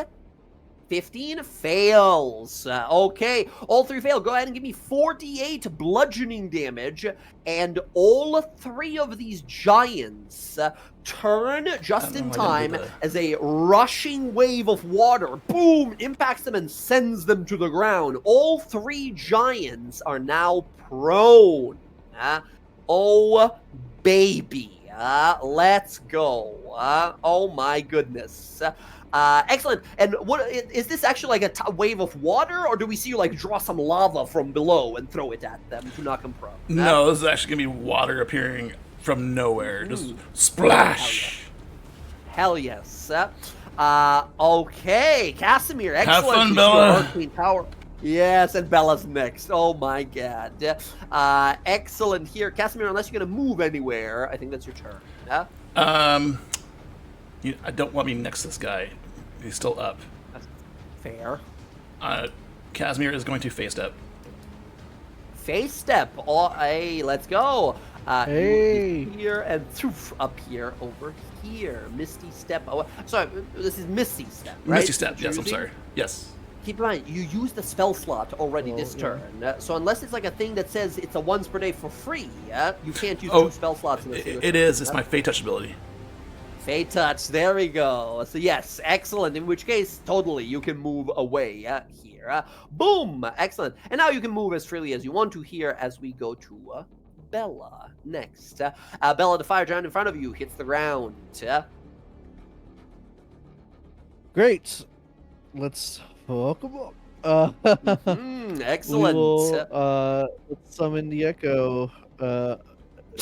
You whip your arm out and it detaches, fling it around, lands on the ground, and from the slime, a sucker like emerges. So it's now a slime clone rather than perfect. Actually, you know what? I don't think so. I think as you summon your echo, it's still the old you. It's the appearance of the old self. Let me get more. I put it on there. Oh, you put it on there. Excellent. They look at you and they're like, "What happened in your timeline?" They look over like, "What the fuck?" Yeah, excellent. So, Echo, and you are in position. What now? Yeah, we're just gonna try to go to town on this this guy. Okay, I'm trying to it's been a while since I played Bella. So you are a level 11 fighter. You have 3 attacks you could make. Yeah. But I can unleash Incarnation for the 4th attack. You could unleash Incarnation, spend one of your charges to Okay, make a that's 4th what I one, and of figured. course Okay, you can yeah. action surge afterwards. Right. So we'll try to take this guy down. So let's just take some. I'd like to attacks see here. you try. What you got? Here's the Jokes on ceremonial you, they're already Makuhito.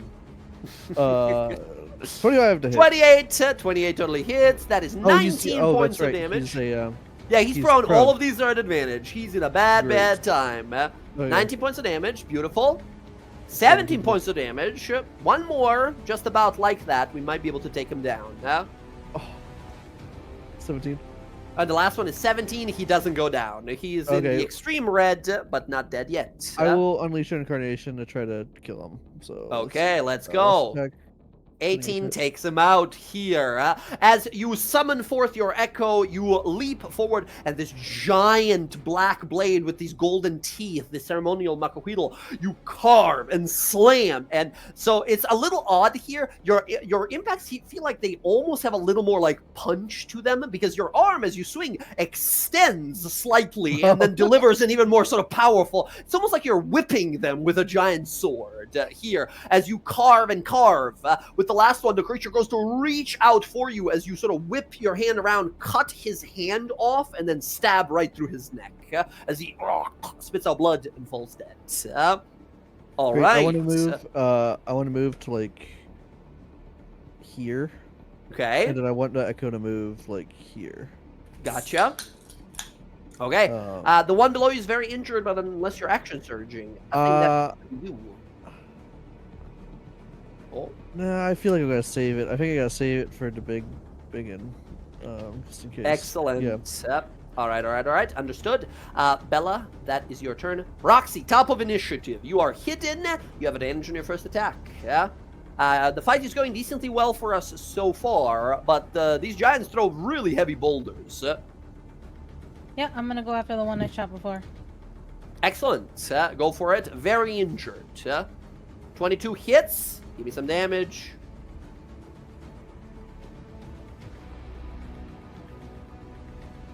Nice. That is 29 points of damage. You kill him here. Thank you, After Roxy. the first arrow that you placed into his neck, as he steps forward, draws his blade, and gets ready to attack again, as he goes to go into a big leap attack towards Casimir here, how do you take him out? I think I'm gonna shoot him right through the eye. The arrow right in there, as his shadowy magic gather around it. Blindly, he stumbles forward, and you see him kind of grab for his head as blood keeps pouring down. Eventually, as he stumbles forth, he falls dead right in front of Casimir there. Boom! Thank Okay, I'm gonna you. have to move. You're welcome. I'm gonna have to move because I can't see over this person's body. These two are They down. are like a 15-foot tall. Yeah, these are on the ground, right? Both prone, yes. This one isn't though. The one that isn't is all the way in the top there. The one above Sky, yeah? Okay, we're gonna go for that one. Okay, let's go. No advantage this time, I believe. Bonus action, Zephyr Strike. Zephyr Strike, let's go. And you immediately activate it? Yes. Okay, there we go. You get advantage, and you do extra d8. And then also you get to move. I pressed it. I'll press it again. You did. No, you did press it. It was a 16. You rolled a 16 there. Oh, okay, yeah. It's gonna- Unfortunately, Who's that 16 Pokemon? clings off of the big head. Unfortunately, no hit on that one. You get to move extra 30 feet because of Zephyr Strike. Yeah, I'm gonna move back. Using this kind of thing as a to block me a little bit. Gotcha. Yeah, you can get half cover. You can totally get cover behind his body. Yeah. Yeah, that's my move. Okay. There we go. The Fire Giant Warriors are both dead. We can remove them from initiative. The Blackguard is going to stand up. He's still a little bummed that everyone's immune to fear. That's, as a conquering paladin, that's like his whole thing, unfortunately. So instead, he's just going to start attacking as hard as he can. He is going to see Bella and Bryn. He's going to use half movement to stand up, and then most of his movement to move over here. This guy's pretty scary. He makes 3 attacks total with his big longsword. Bella and Bryn are each going to get 1 attack, and then Bella, you're going to get the third one as well. All three of these attacks, he's going to use a first level Divine Smite to add extra damage if they land. Bella, we're going to go to you. 15, Bella, that misses you. Bryn, we go to you. Bryn, 20, that misses you. And then Bella, we go back to you. That's a natural 20 against Bella here. I can't do anything better. Ow! Yeah, unfortunately, Bella, he is going to, like I said, use a first level Divine Smite, doubling it as well, which is quite brutal here. Bella, you will take, and you take half, I'll half the fire for you in this. Bella, you will take 67 points of damage as this giant swings once. You block the blow here. He swings the next time as we see Bryn again sort of block the blow as well. He looks at both of you angrily, leaps into the air and slams down onto you here. As he lands this brutal strike, you feel your slime arm kind of sizzling and burning away here. 67 points of damage. Brutal, critical, brutal. That is his whole turn. Next up, we have the Fire Forge Mistress here. She is gonna do that. First of all, Magma Wave. Again, you see her grab onto the necklace she has and unleash her hand forward, slams the hammer down, and waves of fire go. Once again, this is that spell-like ability. Will she get her own guy? Who is immune to fire, unfortunately. Oh, I guess it's true. Right? As she's going to unleash a magma. Oh, high damage on that. But she's going to try and get a 30. Oh, counterspell. Counterspell from Casimir this time. Casimir, here is a Constitution saving throw from her. Your DC is, I don't think it's a 15. What is your DC? Spell save DC is 17 plus 1 from the Grimoire. So 18. Let's go. That is a 13. Fails. The fire blasts forward, and this time you unleash your arcane power and dispel it before it touches your friends. Very good. Again, pissed off. This time she's going to move on in. Let's go over here. She's going to move in. I'm going to move this guy out of the way a little bit. She's going to move on in here, and she gets to make one weapon attack here. D2. 1 is Casimir, 2 is Bryn. Casimir, she goes for you here.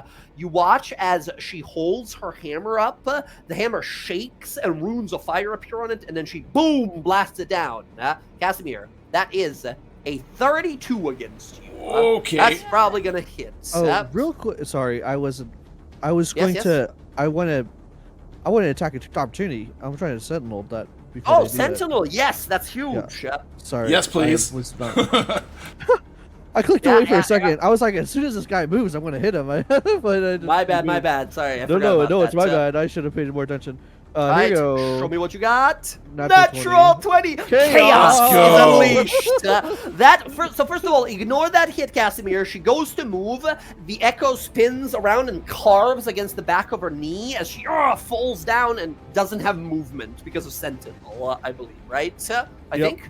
Right? Yeah. I will give okay. So that is, first of all, 23 points of damage with Sentinel. There we go. Dropping their movement to 0. The Sentinel is going to get destroyed. She's going to use this crit to destroy the Echo is going to get destroyed. She's going to use it because she can only now attack the Echo, right? So that 32 goes to the Echo. Okay, no problem. Okay, however, as it slashes, you look down, and in the slime, you see the appearance of a crescent moon with little stars, a smile. She's there. She's with you. As in your I don't know if you see the blue in her art. That's like the the very cool. Like I've like felt like as the connection's grown, it's like gone up her arm and like around her heart now. Yes, awesome. You know? I can vaguely see it. Once again, I'm colorblind, but yes, for sure. Okay, let's do it here. You know the drill. D6 for severity, and then a D100 for what happens. 2. It is an extreme effect. Whoa. 1. 1. A fireball explodes with you at the center. I need you and your friends around you in a What? 20-foot radius. Is it me or the echo? Dexterity. It'd be the echo is the one that triggers it, but the echo is the part of you. So yes, it would like originate from you here. Unfortunately, so it says it's against. It doesn't your... help us because it's a fireball. Yeah, it's a fireball, which you guys are resistant to, but it's still unfortunate. Here, go ahead, Bryn, Bella, I and thought the they cast. weren't they in the Bryn circle that has the resistance? No, we have resistance, so it'll still do half damage, but It'll do half. you But gotta what I'm make saying sure is it doesn't help us at you all. still have You to know, do a it just dex hurts save. Yeah, this one, unfortunately, number one on a extreme is a fireball goes off where you're standing. The DC is your uses your what's your Constitution modifier, and I'll tell you what your DC is. My Constitution modifier is 5. 13 plus 4, 17. The DC 17. Gosh. Do I get hit by that too? No, this is a 20-foot radius from Bella, so it's just gonna be Bryn and Casimir. Oh damn! Here. Sorry guys. We still take As half the damage. though, chaotic it's okay. explosion does 31 points of damage. Bryn, you take half, no. so 15 Yeah, of that. yeah. Bella, you take half of that as well for 15. Casimir, you take half of the half, so 7 points of damage. As Bella, you feel love so fiery and passionate in this moment. That it actually explodes from you. This warmth that begins to like, oh god, it's too much love as it boom blasts from you here. It's actual fire damage. I'd like to think that this is exactly how she knows that I'm alive. She's just like, what? Yeah. Like, you know, You, she's a little you pissed, immediately you know? you see the smiley face on the symbol on the palm there. Immediately make like like a worried face instead, right? As you're like, oh god, she realizes that a little too much love. There was a chemical reaction. Okay, unfortunate, but that's what happens with the reaction there. That's still a turn of the giant. Giant looks over as the fireball goes off. As they look kind of confused, like, did they mean to do that? What just happened? As now we are, that's their turn. They make one attack. They try the magma wave. That's it. Skull, it's your turn now. Perfect. Well, My God. Extreme and a 1 on a D100. I'm gonna come over here, down a little bit, so I'm kind of like on their level. Gotcha. So like 25-ish feet. Gotcha. I'm gonna use my reaction because I'm starting this turn with 0 sorcery points to utilize my sorcerer's vigor. Sorcerer's Vigor? What is that? It's a feat that I picked up. Ooh, when you start your turn, they have no sorcery points remaining. You can use a reaction to spend 1 hit die. Roll a die and add your Constitution modifier. You regain expended sorcery points equal to half the total. That's so You can never- crazy. Holy shit. Hell yeah. All right. Very good. Reaction, let's go. Roll it up, hit dice, and half of it you get in sorcery points. Hey, Let me see here. I will say, for the fairness of it, you'll have to roll your sorcerer hit dice rather than fighter. Well, it's a fighter. It doesn't give you your sorcerer abilities. This is specifically for sorcerers, unfortunately. Yeah, I'll say here. 5, so 2 sorcery points. That's plus my con. Here. Imagine just taking barbarian that. level, so you can roll hit dice. It's like biggest hit dice Right. instead. But yes, that is still 2 points here. Reaction used as we see your fingers kind of burning, veins burning with fire here, and you feel a little bit of a pain, right? As you spend some of your hit dice, some of your energy to regain your sorcery. All right, very cool. All right, here we go. I'm gonna use my bonus action to activate my. Do I want to do the mantle? No, I'm gonna bother with the mantle. Okay, gotcha. So I'm going to cast a spell now, and I'm going to cast with my last 5th level slot. I'm going to cast Forsaken Chains. Forsaken Chains. What is this? What you got here? Do you mind clicking the spell?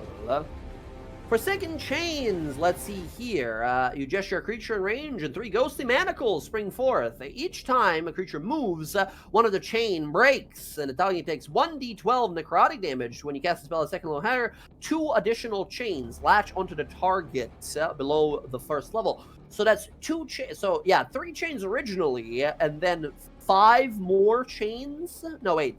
You said So 5th it would be 3, 4, 8 5, extra? 6, 7. So it should be 7 chains total. Gotcha. So as all of these chains wrap around him now, every time they take 5 feet of movement, a d12 of damage will be dealt to them. Oh my Yes. god. Imagine However, this and like spike growth. My god. utilizing at the same time. Oh, and by the way, which giant is this? Big lady. Big lady. Okay, big lady's chained up. And I'm going to use my hungering spell on that. Ooh, which does what? There we go. Hungry spell that deals damage to a single target. You can spend 1 source point to add your charisma modifier. So it doesn't do it now, right? Because it doesn't do damage right now. It's when they move. Right. Huh?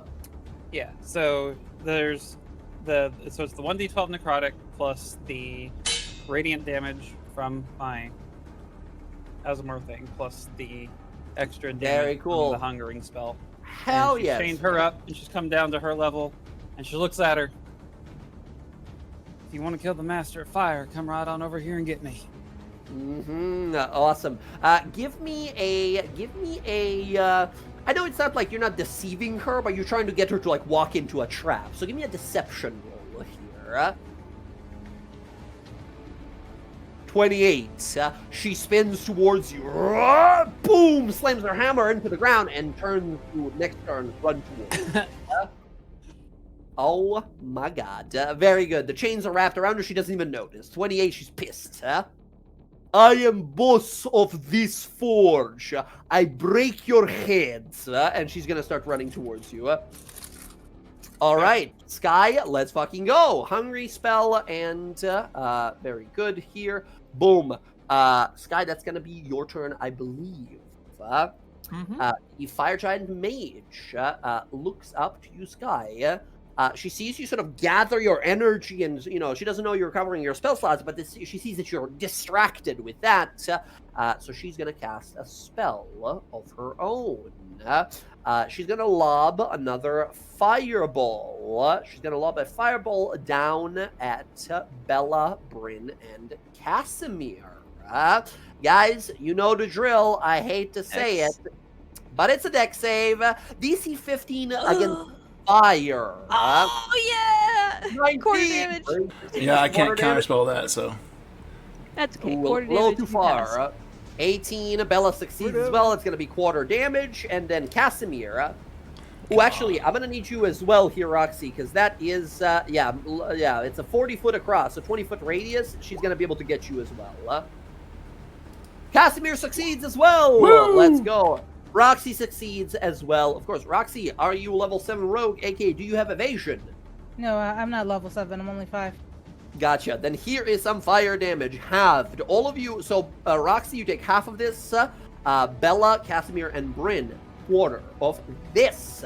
25 down to half is 12. Quarter of that is 6 points of damage. As she blasts this powerful fire spell, and it's nothing. As in this moment, as you guys look at each other in this tough battle here, you kind of look across each other as the fire spell hits here, detonating the ground, fire explodes from you. All of you look amongst each other. You're mostly fine. Memories, moments in your past where a fireball spell Who's sent that your party Pokemon? flying and dying. Now it's just a minor setback. The power you have grown into. Okay, she then, annoyed, picks up a boulder, throws it at Sky. Sky, here's a big boulder attack. Rock. 14 misses. All right. Breen, it is now your turn. There is this, like, paladin of fear and conquest giant in front of you. Yeah, I don't give a shit. I mean, shit to me. I'm also a paladin. His stuff is not working on you at all. Whatever. It's alright. It's cute. Okay. The guy that you had a smite spell on is dead, sir. Oh man. He's gone, man. All right. Well, you know what that means. I gotta turn to Bella because she looks like she's hurting pretty bad. I thought you were gonna I'm kill hurting her. real bad. I'm hurting Yeah. and suffering. And I'm gonna use my turn to lay on hands, and I'm gonna give her 55 hit points back. It's a bonus action. That's a bonus action now. That's 55 healing here. All that wound from that giant critical. We see the wind and sort of lightning zapping as the wound sort of fixes itself. All right, Thank you. don't get yourself fucked up again, Slime Bella. This is really weird. You feel funny. Anyways, I don't like this at all. This is The really hand uncomfortable. goes fully through her arm, like. That's gross. You have a bad I'm back. sorry, It's a yeah. little. There's like a little bit of a give, like you're pushing against pudding, and you see it like blah, blah, blah, blah, dancing a little bit. And Bryn, as much as she's gone through, is still a city girl, and it's just like, oh, this is. I'm really sorry, I gross. don't know how to make it like, not, Oh, you know more what? You should resistant. try harder. Try harder, okay? The giant yells then at she- you both. and The then- giant and then yells she's at you gonna- like, "Hey, we're fighting! Stop!" And then she's gonna shit-canning." turn and she's gonna hit that guy in front of her. Oh! Oh yeah. As the guy goes like, "Hey, we're fighting! Stop!" You clock him up the chin. Bunch of teeth and jaw go flying. That is a crit and a smite. Maybe smite. Is this smite? No, well, No I used my smite? bonus Okay. action to heal her, so. No, we're not doing that. We Oh, said okay. when Yara, when we had Well, Yara fuck it, around, I'm gonna we're not smite doing him that. then. What do you mean? Okay, okay. I'm on your side. Why are you yelling at me? All right, excellent. That's 11 and 4 and 1 and a 1 on the thunder. Very good. And then that is going to be what happened there. That is thunderous smite. No, you can't do thunderous smite. Thunderous smite is a spell. The normal smite Okay, what is is the normal just an smite? normal smite is 2d8 Okay, for level 2d8. 1 and d8 extra per spell level. You know what? This guy Double pissed me off. I'm gonna use Uh-huh. a third. I'm gonna use a third level spell. Jesus. Okay, so that's 3d. No, that's 4d8 double, so 8d8 smite damage, please. Okay, that is 28 plus 23. You smack this guy up the chin for 93 points of damage. Holy As shit. his jaw is fully crushed, like his lower jaw is ripped off of his body. His helmet falls off, blood, his tongue falls out. He is fucked up. He falls on the ground. He is in single digits after that one attack. As he's looking up at you like, holy shit. As he's coughing up blood, horrible lightning zapping off of him. Jesus. Yeah, by the way, another one. I mean, he's dead. He's got to be dead. Go ahead and make an attack damage. Yeah, he's gone, man. Bryn just says, "Don't interrupt me again." Bryn, as you guys watch, Bryn leaps off the ground, lands on his knee, leaps up, clocks him up to chin. As his face fucking explodes, he falls to his knees. Bryn comes falling down. Don't interrupt me again. Boom! On top of his helmet and forehead as his skull just explodes. You fully, with bludgeoning damage only, decapitate him as the head is fully gone here. Giant Paladin dead. Incredible. 2 giants remaining. Yeah. Bella, when you Let's fucking go. When you died, did Bryn take your power? What? I don't know. What happened to Bryn since we've been gone? What the? Let's go. As we see you land there, your flail sort of crackling with lightning, your eyes glowing, a lightning arm. Let's go. You have movement speed still. God damn, don't interrupt Bryn when she's talking. Jesus Christ. All right, moving over here now. This lady's Okay. next. This lady's turning around to go sprinting at Scott, yeah? Okay. Well, I'm good. I'm gonna take Okay, an attack of okay. opportunity as soon as she runs. So, Yes. Getting ready for it. Casimir, it is now your turn. Yeah?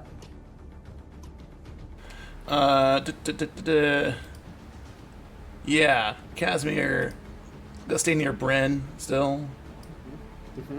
Gonna save his spell slots for later. He knows they're gonna go up this one. They'll probably take care of her pretty quickly. So, sorry, wrong button. So this one's within 60. Yeah. So that one there, this guy here. Okay. Prediction. Okay, next attack against it adds your intelligence to the attack roll, and it deals extra damage. Okay, you mark this one here. Is that a bug on my camera? What the fuck? Yeah, was like a that? fly or something. Like a fly got in there. All right.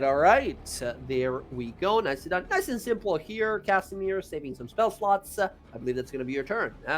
Yep. Whoever goes to attack that one next will have glowing white eyes. Very good. Okay, Bella, we go back to you. Roxy up next. It's me. Okay. Bella. It's you, Bella. This boss lady is gonna go chasing after Sky. She's frustrated. She's angry. This boss lady or this boss lady? The boss lady, the Fire Crown lady. This is the War Mage lady up here. For some reason, I thought they were switched. Oh But, no, okay. sorry. This is No, the boss lady the whole time. That's the one I This loaded is boss up with lady. the chains Oh, to blow okay, up when she gotcha. runs. Oh, This- okay. So What you got? interesting. Okay, I will then just move 30 feet this way, I guess. Let's see. Yeah, like here. This 25-foot tall giant, boom! As it takes its steps, you see these chains, shadowy chains, sort of wrapping around it, around her as she's not even noticing it. And then I will summon the echo and Okay.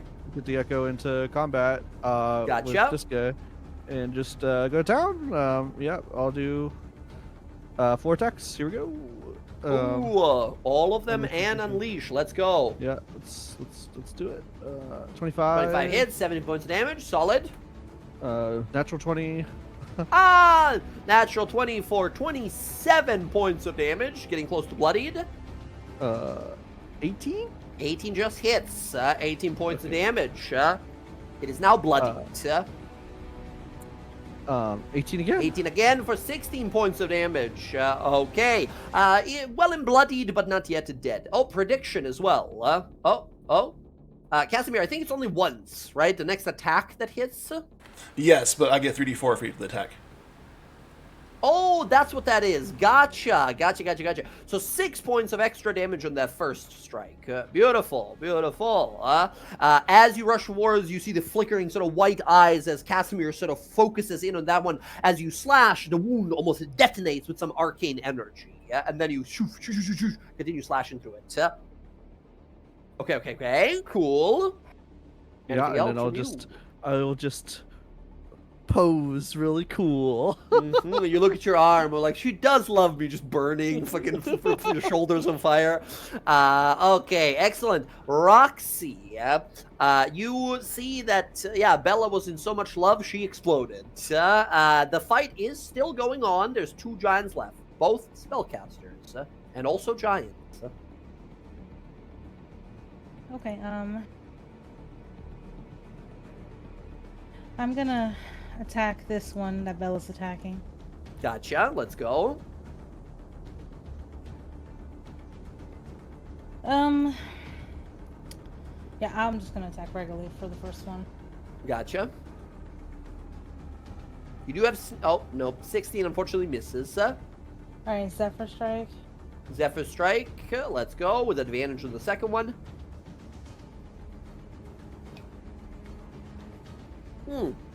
19 hits. With advantage, Zephyr Strike, Sneak Attack, add them all. Ooh, nice. That is 33 points of damage.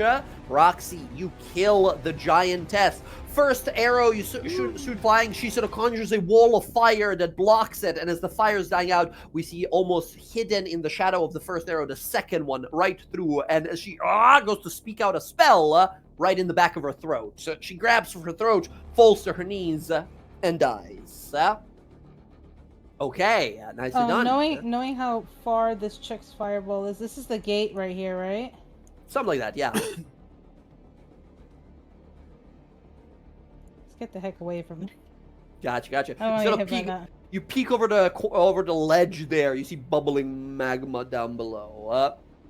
Yeah, and that's my turn. Okay. The paladin is dead, and we only have the fire giant forge mistress left. she is going to go running straight towards Sky.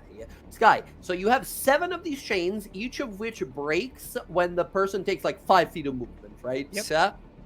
So it's 35 movement exactly. All 7 chains, boom, boom, boom, boom, boom, boom, boom, break here. Should I take an attack of opportunity? Yes, you do, Bryn. Go ahead and make an attack opportunity. And Sky, or Jess here, roll me a d12 and add your Aximar bonus here. I'm gonna and we're use my going to multiply inspiration. that with 7.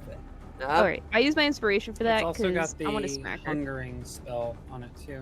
And the hungering spell. So charisma plus. Oh my god, this is going to be lots. All right, nice. Bryn, you hit. Bryn, that is going to be... Oh, no. That's 19 damage times 7. Jesus. All right, so first of all, bludgeoning. 7, 14, 18 damage. Bryn, you smiting? Hell yeah, hell yeah. I'm gonna use a third Hell level yeah? spell again. 3rd level, give me a 4d8. And that is, Sky, that is 10 plus 5 plus your Asimar, which is 4, right? So 19, you said? Yeah, so it'd be 19 times 19 7. times 7, you do 133 damage with each of 19 damage instances to this one as bam, bam, bam, bam, bam. These chains break away at her body here. And then Bryn with an extra 20 on top. Oh my god. Let's see here. That is 132, 3, and then 20, and then 18. You guys do 171 points of damage in that instance. She is now well into bloodied, but not yet dead. Oh my god. As she rushes over, these chains break away. By the time she makes it to you, Sky, you see blood pouring from her mouth here. She is terribly injured here. Sky, as she approaches you, she roars, leaps, and makes 4 hammer attacks against you here. Sky, here comes some pain. First of all, 1, 20. I'm just gonna preemptively shield here. You can't. You don't have a reaction. Oh, no, I have a reaction. No, remember, you used it at the start of your turn to get sorcery points back. Oh shit, yeah, that's right. Fuck. That's the problem with that one, right? It takes your reaction for the rest of the turn, because it happens at the start of your turn. Yeah, so a 20 is gonna hit. 20 is gonna hit. Next one is a 21. Yeah. 32. Oh, and the last one is a 19. Oh, silvery barbs on the 32. 19 misses. 19 That's is, good. we'll say that's the silvery barb, so 19 misses here. And then the last one, 25. Okay, Yeah. Sky. She slams a hammer into you. That's a big description here. Basically, it says that she ignites the ground with the impact here. First of all, you take 23 points of bludgeoning damage. I am master of fire. As she boom, boom, bleeding from all the necrotic chains and such. As she, I don't think you, you are not touching anything metal, right? Do you have anything metal on you? What's your armor? No, leather armor. The only thing metal would be her sword and the gun. Yeah, you have to like let go of the gun and the sword here, unless you want to make me a con save and possibly take fire damage from holding it. Well, I mean they're in like the sheath and. Gotcha. They start like burning your pockets, basically, right? Yeah. But that is 23 on the first one, 28 on the second one, and 29 on the third one. 28, 29, and 23. You take 80 points of damage here as a full might of a giant go slams it. And every time it smacks, there's this like fiery explosion where she lands it. As she... And that is why I am. And then we see the mist and the fiery smoke inside, and you still floating there, right? And she like, no, it cannot be. And she gets ready to attack again, but it's not her turn anymore. As Sky, it is now your turn. Just kind of snort, spit on the ground. Like, yeah, you hit pretty hard. Oh, he said she's so wounded, so badly wounded. so badly wounded. Still a giant, but very badly wounded. Can we Can we end it?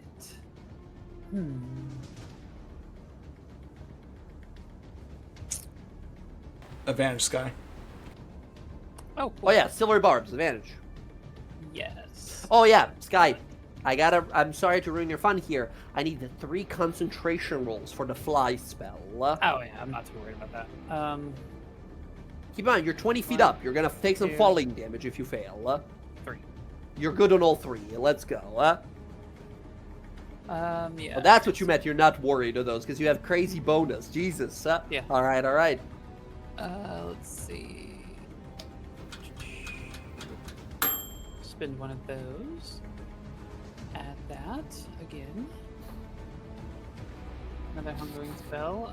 We're gonna do our 4th level. Yeah, 4th level magic missile somewhere. Ooh, 4th level magic missile. Yeah, so it'll be 6. And this is normal magic. Is this fire? This is not fire, right? This is normal No, I'm magic gonna missile? leave it as just normal force damage. Gotcha. And this is using hungering spell here. You add your charisma modifier to it, and because of your angelic sort of transcendence right now, extra efficiency. So that would be Ooh. 4. So it's 4 plus another 4 plus the 5. 8, 13. And what level is this? 6. Or sorry, no, 4. So it'd be 6 darts. 6 instead. missiles here. That is 78 points of damage with magic missile. Here, as you unleash all of these rapid fire blasts into her chest with 77 hit points remaining. You overkill by 2 here as Sky, please describe what does this look like as she slams into you, these fiery explosions that send from you. And as the fire and the smoke subsides, we see you floating there. She goes to swing for you, arm above, coming down on top of your whole body. What does this look like? She grabs the gun, pulls it out, aims it. The arcane lights light up on it, and she just fans the hammer into it. Just blast. We see fire explosions coming through her sort of back here, blasting hot blood across the battlefield as she loses strength in one arm, falls to one knee, and that last bullet right through her forehead as she falls dead. You guys quickly look around. Made a lot of noise here, but no one seems to be coming. This place is somewhat isolated here. And that seems to be the end of this combat. Very nicely done, everyone. You immediately begin to inspect the space around you. You see this forge here, all of these slain giants. The forge mistress just now lays dead at Sky's feet. You look across, Roxy, you still see something beyond that waterfall, that face the smelter up to the north. You can definitely tell there's a passageway going past it. She would definitely point it out. It seems like you would have to step through the lava to get to it, however. Unless you're able to stop the lava flow somehow. maybe I might, depending. As Sky, as you sort of look down, you see that fire rune across her, around the neck of the Forge Mistress here. And as you look at it, you feel a hum of energy, and you feel your elemental shard resonating. It holds very powerful elemental energy. Yeah, I'm just gonna squat down and hold that shard out to it. You feel this resonating sort of energy. It seems that the energy sort of the elemental essence shard is trying to attract the elemental essence into it, but it's not easy to fire. It burns. You are a master of fire, but this is something different. Well, maybe not too different from what you're used to. This is anger. This is a rage kind of fire. It's almost refusing or threatening to swallow you whole if you try to absorb it. Do you risk it still? Yeah, why not? Mm-hmm. Bryn, I see you approaching as well there. Were you Yeah, I looking mean, Bryn is gonna try and assist her if she can. I mean, Sky's pretty fucked up. Yeah, So- you, Sky, as you hold it here, you see on your elemental essence shard, elemental runes begin to appear. The runes for earth begin to sort of make space for the runes for fire here. And you watch fire begin to sort of flow from it. It very much so looks like in Skyrim when you kill a dragon and its soul is like suffusing into you, right? Like nice. waves of energy are kind of going into you, but it's like flaming red hot here. As Bryn, using your primordial language knowledge here, you begin to sort of recite the words, the rites of flame here. Sky, I need you to make a Constitution saving throw, and Bryn, I need you to make a Charisma saving throw as you use your Paladin magic. I also get a +5 or whatever Bryn's 32? charisma is. What the fuck? I hate this game. No, I'm kidding. What's your- Excellent. 32 and then a +5 to Sky here. That is 29. Wait, is it +5? What's your charisma, Bryn? My charisma is max. That's the aura. That's the bonus sheet. Oh, then it's 5. Yeah. Yeah. Incredible. So as you feel this energy blast into you here, as we see Bryn sort of step forth and take a knee, begin to read the words of fire here, the runes begin to ignite and then whip around you. We see some of the wind energy of Bryn sort of helping kind of keep you protected here. Sky, it feels painful. This is very essence of fire and heat blasting into you, and then the elemental shard just sort of activates and glows with fire energy here. That means that your elemental essence shard now has the property of earth and fire, which now says, the fire property says, one target of the spell you can see catches fire. The burning target takes 2d10 points of fire damage at the start of its next turn, then the flames go out. So one extra burst of fire after casting Hell fire yeah. spells. Excellent. You feel blast of fire into you as you absorb it here, as the rune is spent. You see the energy of the fire rune that she had kind of fades and goes away. Other than that, Bryn and Bella, you guys look at this lady like, wow, that's a very cool, probably +2 magical plate armor, but it's for a giant. Can fit into that. Unless you become a huge creature, can fit into that. Okay.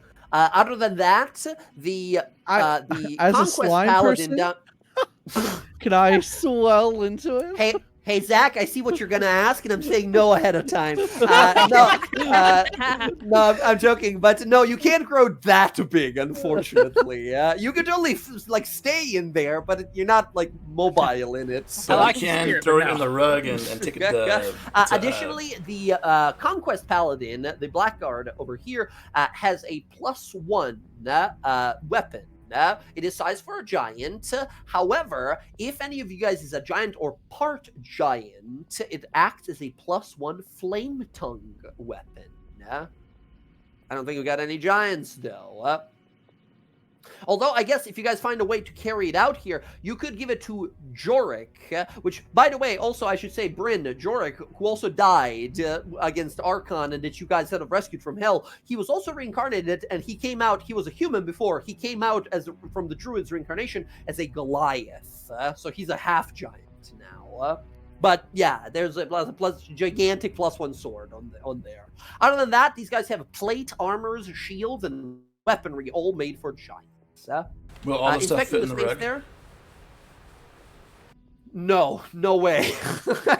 Well, actually, let me check. I need to see here. Roxy, how much space is there in the hole? Let me see. Portable hole. Portable hole. There it is. Circular sheet, 10 foot. So it's an extra-dimensional space, 10 foot deep. So I'd say the longsword, the giant longsword, will fit in there, but none of the armors are gonna fit in there. Okay. Other than that, the anvil seems magical. Do we have anyone proficient in smith's tools here? No smiths. Negative. All right. You guys see the space, and Roxy mentioned that there is a secret passageway through the smelter here, through the wave of lava that is falling from above. You guys see now the appearance of a giant's head carved into the stone here, with like an appearance of a giant's helmet, and where its upper teeth would be instead a flow of lava, creating a waterfall here that is about 40 foot high. Just real quick, this you said this anvil's magical. The amber, yes, you think is magical in some way. The anvil, okay. And they're using it to make the weapons for this army, right? Presumably. Can I dispel it? Just can't Yes, take it with us. yes, you can totally try to dispel it here. It is a powerful enchantment holding it together here. The DC, you're going to need to roll me a intelligence roll here. Your DC is 17 to remove its magic forever. Well, real quick, I'll just cast a spell first before I do that. Oh. This one. Fireball. Guardian of Civilization. Ooh, Enlightened very Scholar? cool. Nice. Enlightened Scholar gives you the following properties. Intelligence checks you make to recall information are made with advantage. Wisdom saves are advantage. Intelligence checks and intelligence-based attack rolls are made with advantage. And you can make... I mean, knowing that, you don't need to cast it, right? Okay. Knowing that, like, it won't work here. Okay, so this is just a normal one. Unless you have enhance ability, that's the only one I can think of. Bryn can no longer give you guidance, I don't think, so it's just you doing this. Wait, that's not true. I can give you Huh? guidance. What? Yeah, I took the part of, what is it? Where you could take the paladin Oh, I the forget, fight it's- instead of fighting style, you chose like the cleric warrior yeah, or whatever it's yeah, called. I have guidance. Let's go! Oh my god. I feel like I set you up almost like a movie, like you can't do it anymore. Well, And I was actually. like, actually. Right? Hell yes. The So dying and D4, guidance. D4, nice. D4 extra here, Casimir. Intelligence roll plus a D4. You gotta be the 17. Very hard to make. Oh, let's go. Casimir, as you conjure arcane symbols in the air, as you trace your fingers alongside it, you unleash an abjuration attack here, a wave of energy that hits this animal. We see a shimmer of energy and then a crack in it. Multiple of these spiderweb-like kind of cracks and indentations on it, and then it sort of crumbles into multiple pieces, broken and useless. No matter what happens here, Archon can no longer use this to make his army weapons. Mm-hmm. And I will say here, you guys look around, realize, well, there's the Forge Mistress. She's dead. That was our mission, right? To stop the person who's making magic weapons for these guys. We could just go back. We could just go home and, well, not home. We can go back to Fort Daxio and figure out what the next plan, what the next step in the plan of this war is going to be. But Roxy does see a possible passageway, but it's like through the lava. Well, bit of a stretch. My subclass gives me control flames as just a thing. I know it's lava, but you wouldn't. Interesting. I'll say, because it's a cantrip, right, and it's a big stream of lava. I'll give you a chance. You are like a fire sorcerer. This is your sort of specialty. It's still gonna be pretty hard. I need you to roll a charisma, your spellcasting ability check, a charisma check. Yeah. I'll give you advantage here, but you gotta hit a 20. Yeah. To like control lava and like split it or like make a passageway for you guys. wow, 9. double 9. Unfortunately, you try to sort of hold your hand out to control it. You see it like shimmer and move a little bit, it begins to split, but it's too much. It's simply too much. And at this point, it's halfway fire, halfway it's rock, right? As this molten sort of stream comes from above. Well,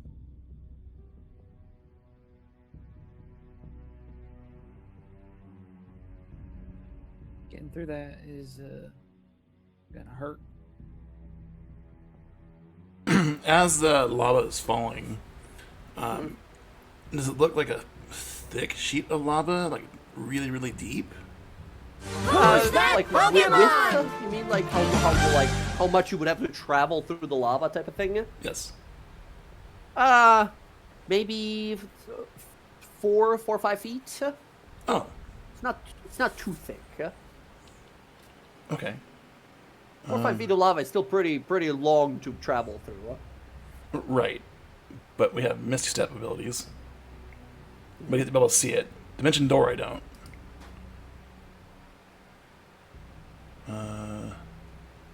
Misty Step requires you to see it, to see Right. through it, and there are gaps on it that appear every once in a while. So if you give me a perception roll. Oh, so there's gaps you can see to the other side?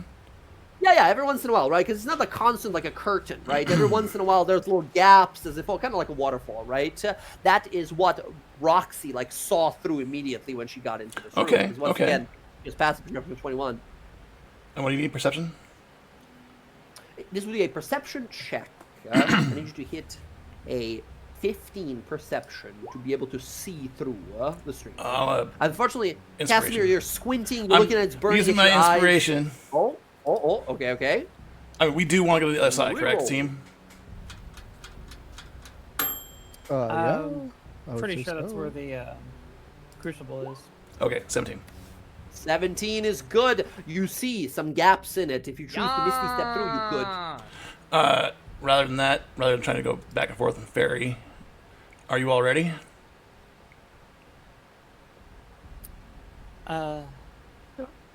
Yeah. Do you want to heal up first? Maybe take a short rest. Keep in mind, if you take a short rest here, I'm gonna have to roll to see if some random group of enemies show up. I've got 4 greater healing potions. Who needs a potion? I've got a couple potions. In fact, I'm gonna take one of them. Sky, you're pretty fucked up, and I used all of my healing already. So, That was all your healing? You used Yeah, to what be do so you good mean? at it. Yeah, well, you know what? You see how I fucking waved that guy to rest before? She points at the decapitated giant. Wow. 44 plus 4. Okay. It's trade-offs, all right? 44. If you guys have healing potions to use out of combat, remember, out of combat healing potions heal for the maximum amount sweet. possible. So 44 Yeah, plus so 4 do would you- be 20. So, Thank you. how many healing potions do you need, Sky? Because I've got 4 greater, I've got I 1 don't need these superior. greater. You know what? Oh, I added, think by the way, superior- Emily, I added 2 greater healing potions to your list. You guys got some free healing potions, or you bought some, I think, from Gilmore's Alright, Glory. I'll give you the superior then. I'll get rid of that. Take my superior healing potion then. Superior is 40. What's a greater? 40 healing. Greater is 20. Alright, I'll take Guess I'll greater chug too. both my graders. I'm chugging I'm both just gonna use a my regular. graders. I don't need 10. Bring me up to 65. That's where I'm at. Oh what the yeah, hell? also, sorry there, Jen, but you also see, Quip, he's around, he shows up. Mistress, I'm sorry, I fell into a hole back there. You mean She the went through lava the fight. portal? No, I was really close to it, but I didn't fully fall in. One of my feet got stuck. But I'm here now. If you need me to, you can throw me through the lava. And if I'm lucky, I'll survive, but I'll see what's on the other side for you. Throw in there, and possibly you die? What's wrong with you? Can I do a I'm yours to use in any way, mistress. Can I do a couple goes of my sorceress vigor while we're just walking? Yeah, you can keep using as much as hit dice as you want to use, I guess, out of combat is fine. Oh, nice. I'll do 1. Hey, nice. Yeah, just mark off the hit dice, and there you go, recovering a bunch of sorcery points. All right. Very good. All right, so as Casimir looks to you all, are we ready? He says, We ready? I can only bring 5 of Ready. us. I can't bring Quip, unfortunately. I don't know how much of a problem that's going to be. Okay, you can stay out here and keep watch or something. yeah, he looks. Can I he nods can I to you. just can I just desummon him and bring him back? Yeah, you can just action to Oh, summon perfect. him and action summon him again if you want to. But it's not a bad idea either, right? He looks to you. Mistress, if you want me to stay out here, I can talk to you in your mind. I'll tell you if any of these ugly ones show up. All right, just stay invisible, all right? Okay. And you will see, whoosh, he disappears. Ooh, 6th level spell from Casimir here. As Casimir looks to you all, are we ready? As he points his hand forward, you guys all feel enraptured by powerful arcane energy. Your friend, Casimir, is an extremely powerful wizard now. All of your bodies become energy and are lunged and shunted forward through the lava. All of you sort of serpentine your way through the flow of lava safely onto the other side, where you all reappear here. Incredible. Very good, Casimir. Very cool. All right. You guys now stand at what looks to be a short, maybe 20 foot or something, corridor made of stone that is emblazoned with primordial runes. You slowly take a few steps, and as you look upon this next area, you see down below a vast lake of lava. It must stretch out for a few hundreds of feet, as all you can see from encompassing most of your vision here is bubbling rock and flaming geysers that emerge. You all stand on a walkway of hewn stone and built passageway. You see a staircase that slowly descends and then sort of evens out from about 20-30 feet, and then descends again, and so for some 200-300 feet. As you guys slowly continue down this passageway, you see at the very end of it, as this sort of rock, the side of the cliff, the wall behind you, eventually kind of narrows out and downwards with the stairs you are walking on, until the very end of it.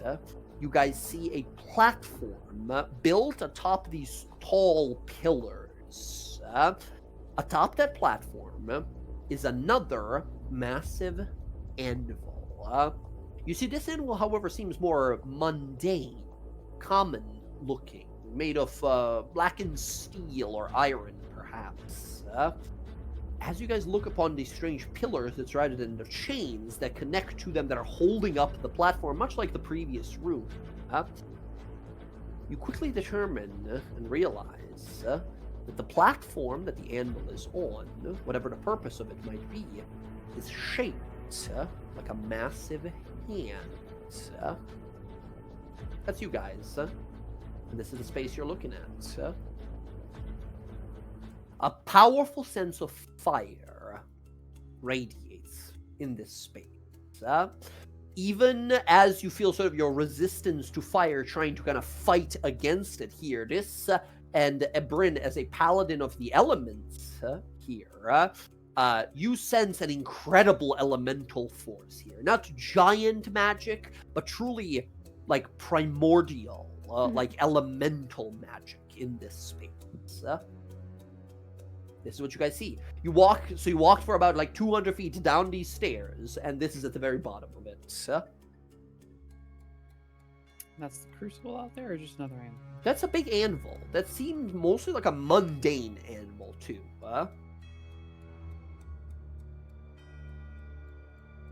Look across, the room is maybe 200 feet up or so. Stalactites and lava streams that fall from above. The ground around you is mostly just cracked and broken lava and magma fields. Here, it's just this, hidden, away from sight. Well, I'm gonna meander on out there and use a detect magic. Sort of walk on. You kind of flick your wrist. Magic emanates from you here. As you approach this thing, you sense a powerful illusion covering whatever this is. You don't think this is just an anvil, Well, see if we can't dispel that illusion. I got one more third slot. Dispel magic. Okay, you unleash your dispel magic, and you guys watch as the illusion over whatever this animal is supposed to be begins to flicker a few times. But as it does, you watch streams of lava fire off from beneath the side of the platform, your side, further up and such, as the fire sort of blasts on up in all directions.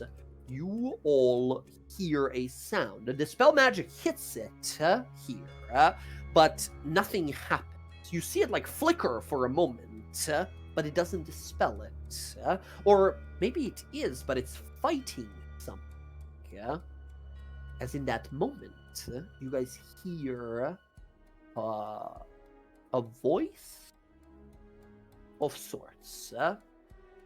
You hear this long groan as you see lava like around you emerge with flaming explosions. As you see a pillar begins to emerge from the lava, followed by a few others. And then a hand comes up that is about 15 foot from sort of base to tip of the finger. As you see a massive head begins to emerge until lava falling from its shoulders and body, blackened stone with swirling lining of primordial symbology, eyes burning with fire. You see a giant of enormous proportions climb out of the lava up to his waist here. From the waist up to his head, he is about 60 foot tall. As he emerges, you see on the center of his chest the same symbol you saw on the necklace that fire giant forge mistress had. As you guys see this creature emerge. This is the fellow you see, made of primordial fire and lava as it slowly emerges. As it looks out, you hear this like boom, go, go, the long droning sound, but in primordial, Bryn, you understand it as I am bound to protect the smelter of gods. None may walk here without his blessing. And you see sort of he gestures at that symbol of Raushan, the Flame Emperor, the elemental sort of primordial, the chief primordial flame. Hey, Sky, you got the thing? He begins to slowly reach his hand up as you watch lava begins to climb out of his hand and then kind of harden, becoming a long, gigantic, like, cleaver Sky, in his hand. Sky, you got the thing? I raised the elemental shard and back. I took it. I claimed it. As it holds this thing out, give me a persuasion roll. Oh, shit. Oh, that's right. I'm not terrible at these. Ooh, 15, right? I don't believe you have advantage here. This is a check, so if you want to spend a sorcery point to reroll, I'll spend a sorcery point. Okay. One more time.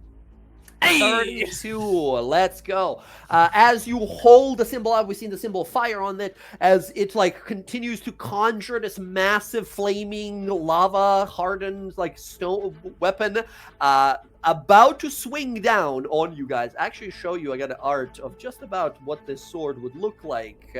This is the exact moment. I'll post it in the art Tal'dorei in Discord. This is the exact moment before he stops his swing, right? We see this giant fiery sword as he's about to swing it down, and he pauses, looking at the symbol. His eyes narrow as he sort of stares.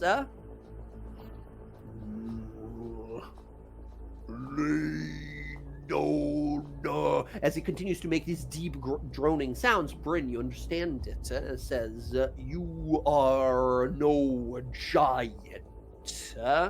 You are no primordial. Who are you to Who's that Pokemon? Where is the one that has bound me to her service? Did you have the Forge Master before who bound you here? Nods its massive head. You guys feel intense heat at this point. Even through fire resistance, you're starting to sweat a little bit. And is it the person who has this mark who can release you? It narrows its eyes, says, only the one with the symbol and power of Raushan, my father, can free me. And if we free you, what will you do? Sort of narrows its eyes. You see burning.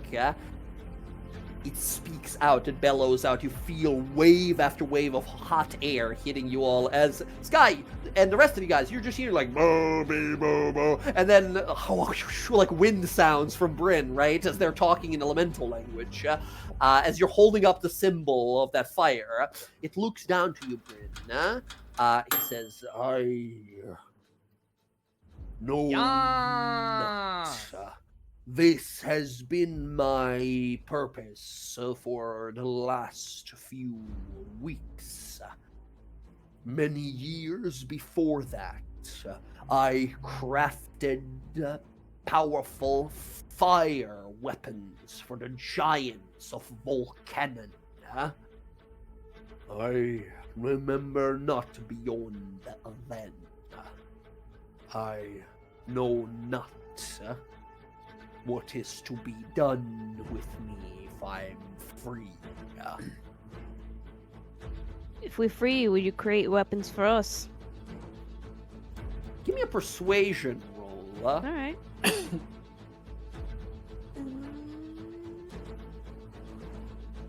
22. Let's go. It looks over to you, and you see as it sort of puts his massive arm, which once again, this creature is like 60 feet all from the waist, so he's presumably like over 100-foot tall titan, giant creature, right? His sword slowly falls away, and you watch as it becomes magma and falls into the lake below, and so lowers its arms down and says, should you free me and destroy Edna, the Forge Mistress, I will not make weapons for you, but I will bless whatever armor or weapons you have to reach heights unseen by your kind. Consider it a deal then. She's dead. Oh, this is so stares at you, surprised, and it sort of looks around, and it kind of taps the side of its neck, taps its sort of wrists, feeling for something, says, how did I not notice it? The binding is gone! And as it roars, the whole cavern shakes, a bunch of boulders fall up from above, splashing lava in all directions. A giant boulder hits right next to you guys on the pathway, like destroying the part of the pathway. As this creature just roars as loud as it can. I don't know what the fuck you said to it, but could you get it to stop? We're gonna die. Nah, it's cool. He's gonna bust our shit. Don't worry about it. I just like grab her and shake her like, he's bringing it down! No, it's cool. It's cool, guys. Don't worry about it. He's gonna help us. He spins around and says, each of you are responsible for Edna's death. Is that so? Yeah, especially her. And she points at Sky. Looks Because over. Sky has no idea what's going on. She thinks it's gonna be funny. Sky, a giant primordial, points at you, goes, just pointing and roaring in your direction, like pointing his finger at you. What do you say? I don't know. He's pretty mad right now. He's just fucking with I it. will throw you off. What did he say? You see, as he closes his fist, and atop of each fingers of this like rock formation here around this anvil, you see fire emerges, and you see eyes within the fire. It moves. You see fire elemental creatures, dancing living flames, as they all gather there. He conjures the sword again and slashes through all 5 of these elementals, and you watch they all kind of implode into themselves and form these orbs of flaming, heated energy. As he looks to the 5 of you and says, in Primordial, "Approach one by one. Present your weapon or armor, and I shall bless them." As he gestures through the 5 points of magical fire that were created when he like cut through these elementals. Alright, Bryn is the only one who understands him, and she's gonna be, alright, just follow after me. Let me go first. I'll go.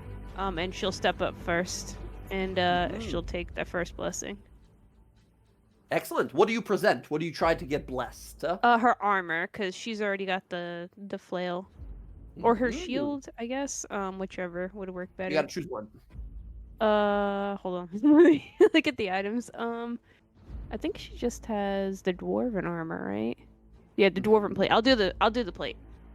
Okay, you present a plate. You see as he raises his fist up and forming from like lava that is kind of snaking its way up and then hardening immediately, forming into a massive blacksmith's hammer the size of like a 40-foot pillar, right? He holds it up and then brings it down on top of you as you sort of hold the this is your armor, you said? Yeah, my plate armor, yeah. Your dwarven plate, as you hold it up, there's a mighty boom impact here as fire and sparks go flying. You feel the impact as you sort of move back, and you watch primordial runes now sit upon the dwarven plate. Your dwarven plate, which I believe was a +2 plate armor, if I remember correctly, is now a +3 plate armor that gives you resistance to fire. If you already have resistance, you instead gain immunity to fire. As you see these powerful fire runes on it, you are, because of your aura, as long as you choose to be fire that day, you will be either resistant or fully immune to fire. I will type out all of these for you guys later. I'll edit the character. I'm already writing it now. You're good. Perfect. There you go. Right. It is also, yes, increased in AC here as you remove it. You guys see that this primordial enchants her armor. At this point, it's been 5 minutes. Bryn has not explained anything. She said, "Follow my lead," and then she walked up. I said he was going to give blessings. Oh, right. Sorry. Yes. Being right there. One of the fire elemental things just disappears. It is like suffused into the armor. Okay. Excellent. Yeah, being right there, I'll go after Bryn, I guess. Excellent. You approach. It looks to you again, making these loud sounds at you. But Bryn, you hear it also say, like, "Present which weapon or armor." Present your weapon or armor. She'll step back a little bit, but she'll still translate for him. Well, since it's her sorceress thing now at this point, she pulls the gun out. Excellent. Oh yeah, sorry. Yeah, she just presents that. Excellent. You present the gun. The creature stops and stares at it, confused, and looks back at you. As Bryn, the rest of us. Now, Bryn, this primordial thing that existed from the dawn of time, looks at you and says, "What is that?" What was she presenting again? A gun. Yeah, so her gun. It's also like her blood well vial now. So she's gonna be like, it's like a condensed bow, but it shoots with black powder. It's like a fire bow, but in that little container. Interesting. Let's see what happens as it Doom lands this massive strike here. As it impacts, you see fire runes appear on your pistol here. Now, Sky, you are looking. I'll leave it this as option to you. Would you like this? Because you use your pistol as well as like a spell focus, right? Yeah, it's her spell focus, and we turned it into the Bloodwell vial and everything for her. Yes, exactly. That said, I think yes. It's not like actual gun, right? It's not. You don't actually shoot with it as a pistol, but more so it'll, I think, enchant the blood vial aspect of it here. Let me see here. The blood vial. It depends on the type of item you guys present that he can enchant. Further. Blood vial. Where is the blood vial in the... Maybe it's weapons and attacks? Is it renamed? I can't find it in the list. So it is... you didn't give me the item. I just attached it onto the original discordant entry. Oh, that's okay. That's totally cool here. Your blood vial will be updated here as well. It was a blood vial +1, I believe, right? It was a +2 is what we were able to get. Ooh, okay. In which case, yes, it will become the next step. Much like the armor became the next step here, this will as well become a blood vial +3 here instead, as you guys are getting some. These are powerful enchantments and upgrades for all of you guys here. Your Bloodwell vial now becomes a +3. Additionally, once per turn, when you slay a creature, aka reduce it to 0 hit points, you can cause a 5-foot radius explosion to happen. Each creature within the 5-foot radius of the target takes 2d8 points of fire damage. Is what happens to your blood vial. So now shoots like explosive bullets here as well. Hell yeah. I will, like, if you don't want to write it down yourself, I'll copy paste the thing for you a little later. Okay. Let me see here. Excellent. It looks to you guys to see who will go next. If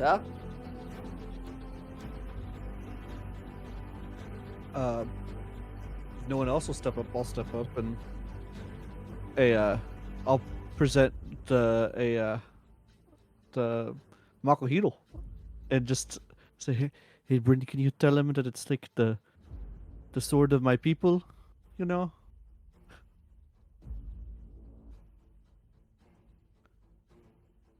Thank you. Brynn, you there, Emily? Sorry, well, yeah, go.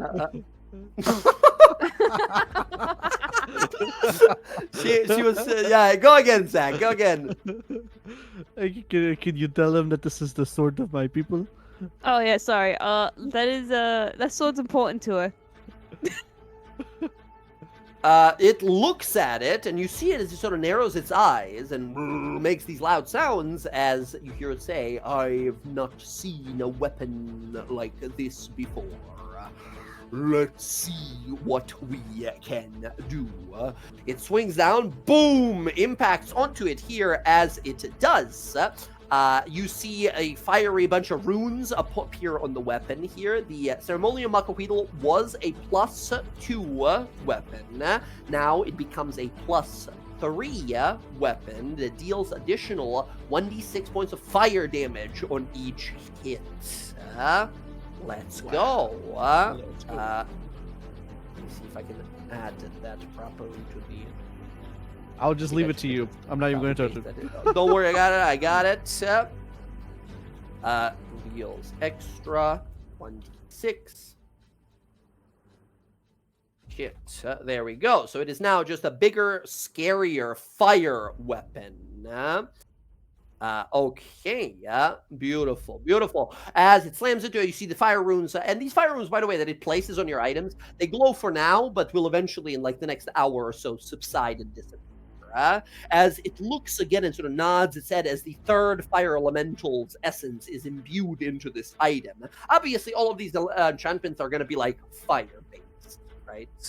As it looks back over to the next one, and again it speaks in primordial. You have freed me. Consider these gifts. A last thank you. The ways of mortals and primordial. Who's that Pokemon? Next time we meet, you might be pointing those very blessings toward my throat.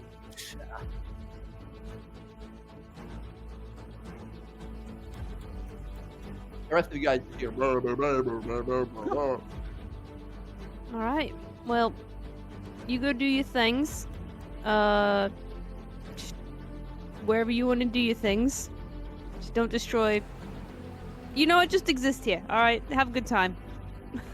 Also, I just realized they made this guy talk in Banjo-Kazooie language, but fair enough.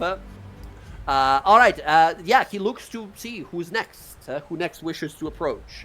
There's still, 2 blessings left to give. Roxy, you want to go? No, I'm still debating whether which one to do. Okay. Casimir will walk up. His robe is all singed and dirty. He has no weapons on him. I lack weapon and armor. Those are all my mind. I do have my circlet. I don't know if there's something you can do with that. I'm hoping Brent's translating. Yeah, I'll translate for you. And then I would be actually blessed to know your name and maybe contact you at a later date to learn about you, your history. I find you fascinating. Again, presumably Bryn translating here. Yeah. As it looks back, he puts his hand on the symbol of Raushan. He says, I am a branch of a burning tree. I am the simmering of flame before eruption. I am volcano about to erupt. I am without a name. I am only the scion of Raushan, my father. Bryn, that basically means like Raushan Jr., I guess. Yeah. As it looks to you, Casimir, and says, this one has no weapon and no armor. Does he wish for me to enchant his very body? The branding will hurt like 1,000 infernos. Cass, you're not Cass, really... Casimir, you see he raises a hammer like he's gonna hit you over the body with it. Cass, I'm gonna What's he move near doing? you, first of all. Do you want him to hit you? Because it's gonna hurt a lot because you're not, not tiefling anymore. Will I survive it? I mean, I'm next to you now, so you'll have fire resistance at least. It's gonna hurt, though. I What think about your spell book? I don't think it's an actual weapon. But if I'll survive it, I mean, it could fall into the realm of Grimoire. Yeah, it is a magical item, right? I like It's the not idea gonna of break Casimir toughing this one out. He's gonna stand up, put up his chest, and look as brave as he can. He's not, but he knows there's gonna be a fight later on, and any power he can gain through this person might be helpful for everybody else. Interesting. So he'll puff up, stand there, and nod his head and close his eyes. Okay, yeah, very good. Bryn, the scion of Raushan, looks down to you, says, your friend is brave or a fool. In either way, this will test him to his limits.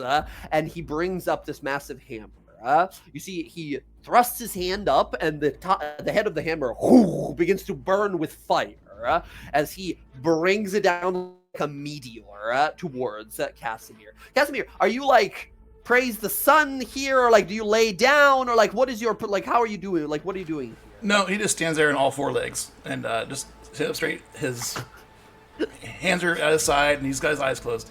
Slightly nodded. Okay. Casimir, as the hammer, boom, impacts into you, I need you to go make a Constitution saving throw. As a horrible fire magic, painful, burns into you, and that same symbol of that primordial begins to burn into you. Let's go! Natural 20. Incredible here. Oh my goodness. Casimir, as you feel this magic impact you hear, your sense of wizardry and the arcane is able to not just help you and not just save you, but convert all of this fire magic into something incredibly powerful and incredibly arcane that you can use. Casimir, having succeeded on this roll here, you gain 1 legendary action.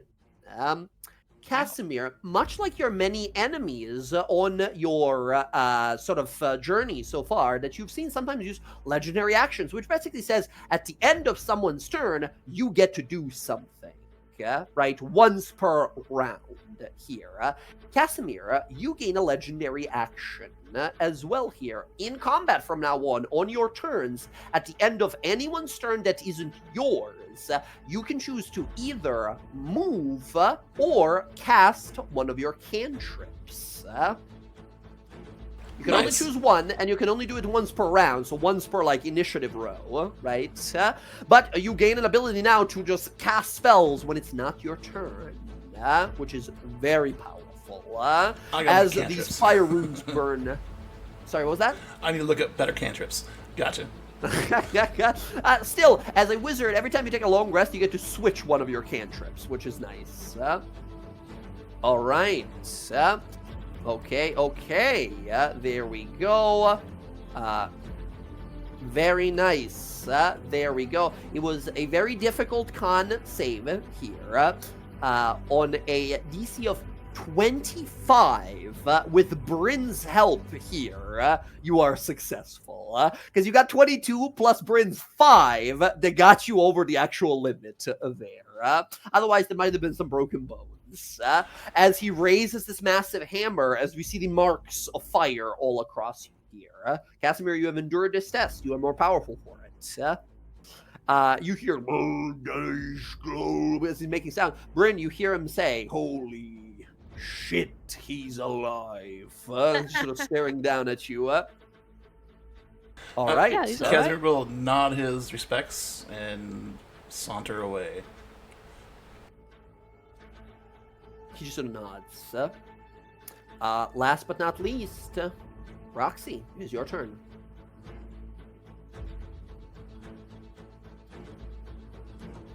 Roxy, you now know that this is an option as well. If you're going to get hit by a really big hammer and make a sort of a hard con save, you could try to get another legendary action as well, possibly. Or you could go for the sure thing and present a magic item. Yeah, I don't think I would make that con save. It's not easy. Mine is a 0, so I will give the bow. Your bow, the bow that your main bow, that is. Yes. Okay. You see, as you guys have seen this bow take many a life. This is Death's Whisper. Yes. Yes. Okay, this magical bow that she has had from day one, pretty much, here. Enchanted further on in Westrun. As you present it there, Raushan looks down to it and raises his massive hammer. You see the fire elemental that was like slashed in half, created into an orb of fire magic, is imbued into it as well, as he, boom, slams down into it here as well. As Roxy, you watch the bow begin to simmer with magical fire energy. Runes of fire appear upon it here. Roxy, Death's Whisper is now a +2 weapon that does additional 1d6 points of fire damage on each hit. Let's go. Nicely done. Let me edit that as well. plus 1d6 fire damage. Nicely done. There we go. All of the weaponry is now enchanted. All of the spell focuses and armors, as well as our wizard, have been enchanted. Let's see here. Was Bella gonna do anything? She I did. already She did it. presented the ceremonial Makohiro, that's her right. like her people's weapon, and it got upgraded in a way that it's now a +3 weapon that does extra 1d6 fire damage.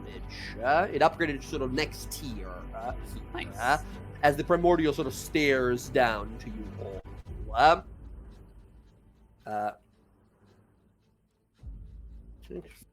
Are you going to also edit it on our character sheet, or I can for sure. that'd be great. Give me just a sec. Okay, there we go. I was gonna, sorry to interrupt. I was gonna say, Jen, do you need me to edit yours as well? No, you said you said it's a +1 and then 1d6 It's a +2 fire. now. So it was a +1. Now it's a +2, and it does 1d6 extra fire. Okay. Emily, do you need me to edit yours as well? No, I changed my armor, changed my AC, and Gotcha. I just put a little note for the fire resistance stuff. Gotcha. It And doesn't Jess, do you allow need me me to edit to yours? add. It doesn't allow me to add Um, another damage to it. Another damage. I'll look in a second here. And Jess, you were saying? What was the extra bit, like the... So How much damage did it do? yours became a +3 Blood Veil Vial, and now whenever you reduce a creature to 0 hit points, from that creature a 5-foot radius explosion emanates that does 2d8 fire damage. There's no save on this; it just happens and people take it. It's like guaranteed damage. And let me see here. Right, there's no extra, Jenny, you're saying that because there's no extra room to put the extra, like, fire damage on Yeah, top of it, right? because I already have the acid. I got you. And additional, I'm gonna say right here, make a thing for it, 1d6. Oh, except I can't It was type like a 2d8 fire, normal right? person. Yes, fire damage. Boom. There you go. Give that a try. It'll be adding it at the very bottom there, Jen. Give it a click. It should be working. All right. Well, that works. You can edit it in there. You see how I did it? If you open the thing, you'll see that I added in the text part of the attack at the very bottom. If you want to change the wording, you just leave the stuff in the square brackets. That's how you add like a thing that'll roll as a part of a text. Oh, okay. Okay, there we go. And then, Jess, you said you got it. Casimir, for Casimir here, I mean, yours is, I've sort of explained it what it does, but I will send you a little thing afterwards that you can add in your, like, features and traits, or I can just add it if you want me to right now. You know, I always appreciate you when you do that for me. Thank you so much. I would love for you to do that. Rav might have stepped away. No, I just hit the right button. Oh. My apologies. If you would, I'd appreciate it. I'd really appreciate you always modifying my sheet for me, because I still haven't figured out how to do it. So thank you. Okay. That's okay. I got you covered. Excellent. There we go. And Zach, I'll get to yours as well in a second Thanks, appreciate it. here. Okay.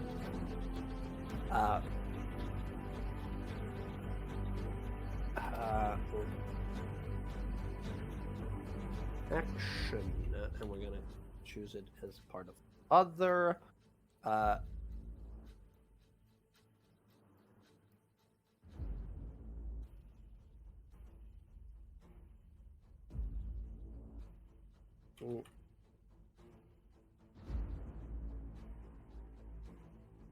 just have to copy paste and add some stuff to Casimir. Sorry about that. But there you go.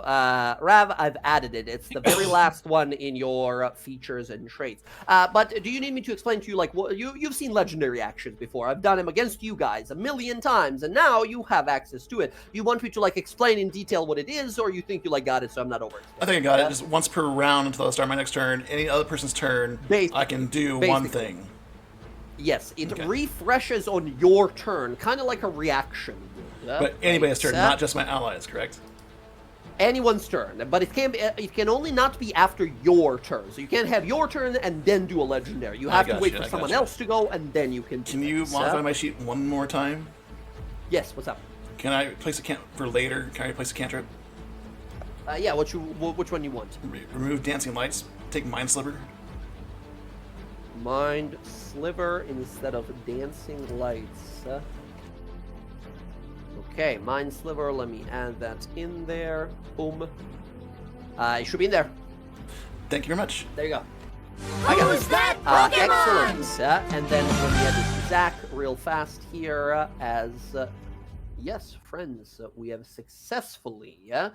Now, there is that last thing of that big anvil there that is obviously illusioned and protected and such. But, Sky, you did cast a Dispel Magic on it, and it takes a while. The magic fights it for some time. But after all of these blessings are done, you will see what looks to be a strange apparatus there instead. Nowhere near as big as you thought it. You see about a 4 foot tall, about 7 foot wide, pyramid-like structure without a top. Instead, there is a sort of empty space within it there. On each side of it, you see symbols of draconic magic on it. Each a different type, each a different subspecies of Tiamat's chromatic dragons. This strange pyramid here seems to emanate strange, hungry energy. You are pretty certain here, guarded by giants and this massive primordial that was supposed to destroy you, if not for that symbol that you showed it. Here lies the Dragonskin Crucible. You see it, but you know so little about it. Well, there it is. Like we said, nobody touch it. I will try. I will go because. Oh, hold on. Let me just be next to you, just in case. You are magic. You need to get away from it. Yes, it needs magic. As you sort of approach it here, Bryn, you begin to feel a little sort of ache in your chest. You feel weak. You feel like you haven't eaten in a day. You feel sort of tired and exhausted. Bella, you don't necessarily have full spellcasting abilities. You have some fey blessings that give you spellcasting. So you're feeling a little bit drained, but nowhere near to the effect. Roxy as well, you are a partial sort of spellcaster. You have your ranger magic as well. You also, much like Bryn here, feel hungry and malnourished and a little weaker. From this distance where you guys are standing, Casimir and Sky, you feel like you haven't sat down in days. You feel exhausted. You feel weakened. You feel like you've expended all of your magic for the day. You feel empty.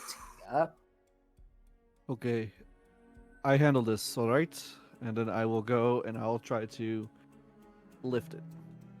You see the scion of Raushan sort of stare at you guys while you're doing this, and kind of looks to Bryn and says, "Don't meddle that. It has devoured some stronger even than I."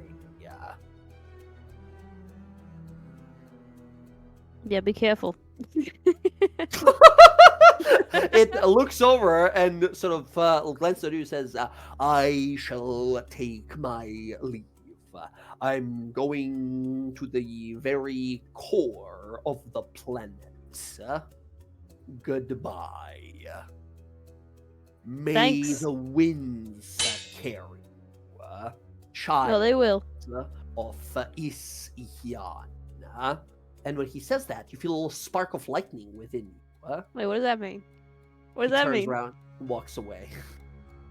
Wait, Very come back. slowly. It Wait, takes him half an hour. It takes him half an hour to walk away slowly from this chamber. Wait! In that time, can I cast Embrace Destiny?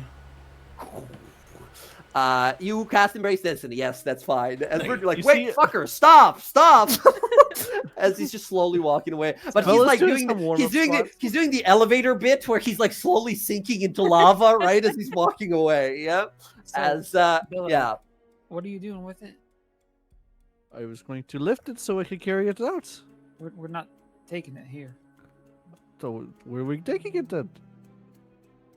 We You guys realize, like, shit, what do we do with it? If we bring it back, we have a lot of mages that work for us during this war stuff.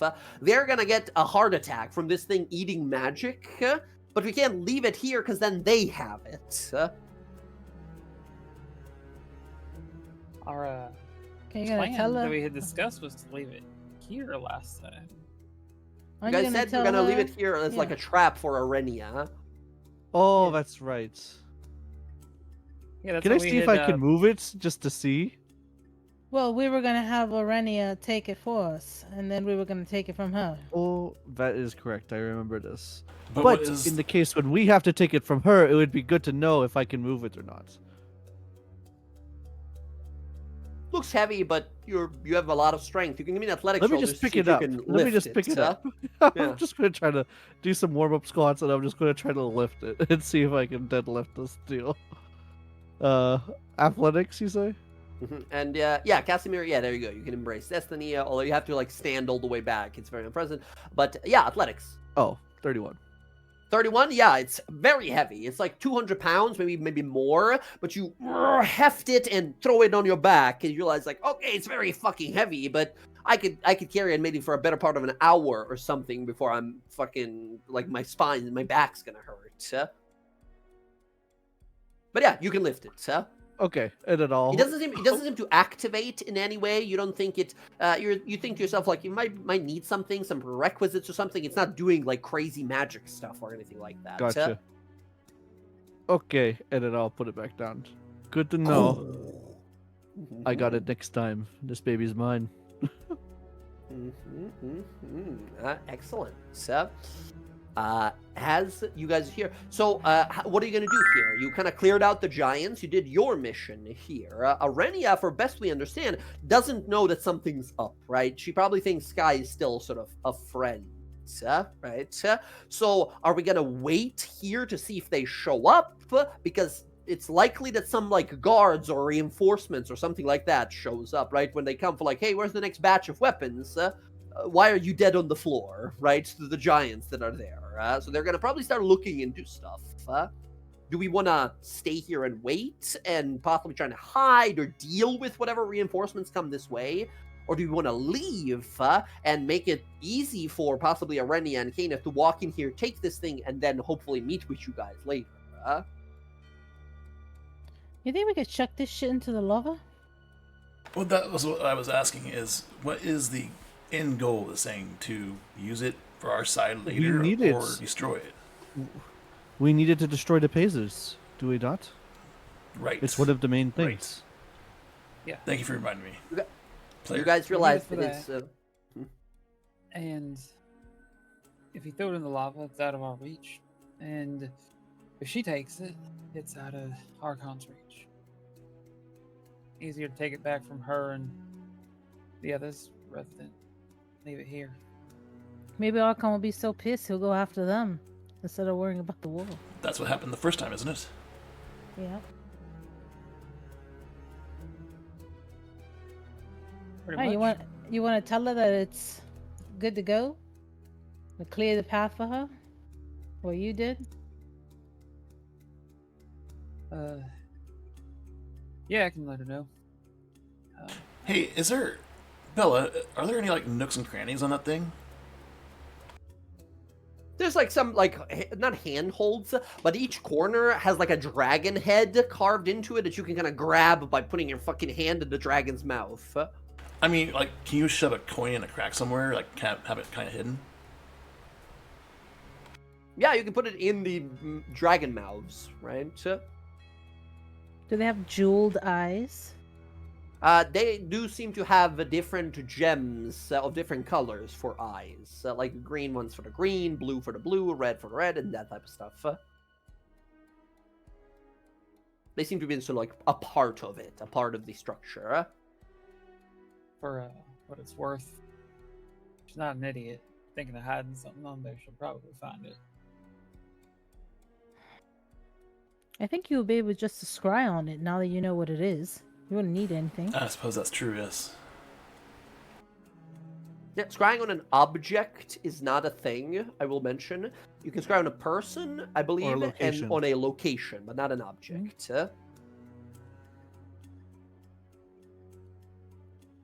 However, those of you who have, because we've done this already with the locate object stuff, right? We went to find our old gear and stuff.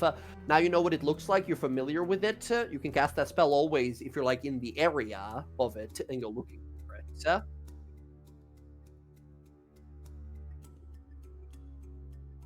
I say we've got it here. We stick to the plan we'd all discussed. Don't change it now. Head back on out. And at least the Scion of Roshan will potentially bless them for some reason. So we did good here, I think. You still see his head in the distance, slowly disappearing. Yeah, I mean, they're not going to be making any more weapons, so... Okay, then you're right. We should probably just leave it then and go. And when we leave, when we get back out into the giant area, I'm going to take some time and do extra damage into the area that is more reminiscent to, crazy wild Sky, and make it look like, Sky really did blaze a path through here and kind of hide what the others have done so that it looks like she acted alone. Okay, very cool. Markings, burn marks everywhere, sort of destruction on all sides, flames, burnt up everything. Excellent. I got one last question then. So we're leaving it here, and yes, we're making it very convincing. Sky, I guess give me either a spell attack roll or a performance roll to make it like very convincing that you went in through here fucking blaze of glory, yeah? Spell attack. Okay. Spell attack, go! Well, shit, here we go. I'll throw my Scorching Ray out. Hell yeah. Oh, I don't believe you have advantage. No, it's just rolling. 18 is decent. 18 is pretty good here as you Well, I gotta use it before it wears out anyways. Make that a 10. So 22. Make it a 22, even better. Yes, fantastic. You make a very convincing job of, Sky, the Firebird, came through here, destroyed all these things, and cleared the path for her family. Yeah, very good. One last thing I need you guys to do is, at this point, there's been a lot of noise that happened down here, and some people will come to check. You guys are most likely going to be fine with your stealthing abilities, with, Roxy, who has Pass Without Trace and such.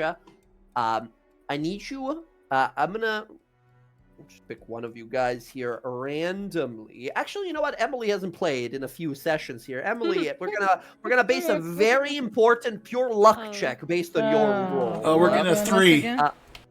Okay, so, Emily, I need you to roll a d100. Oh no. On a 1 through.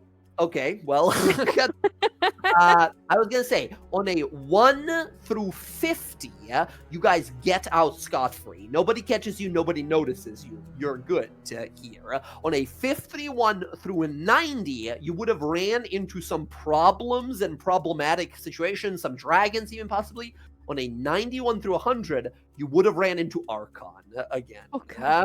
23, you guys, we get a montage, you sneak, you disappear, we see some guards on duty, you sort of clunk some of them out, kill some of them, drop some of them, you guys fly immediately, moving through the land here as fast as you can as you disappear.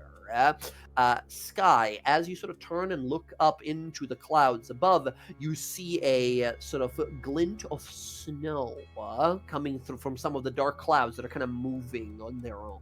As you see some frost falling down. You don't see a dragon up there, but what almost feels like familiar frost magic. Someone's moving through there towards that cave. I think she's up there. With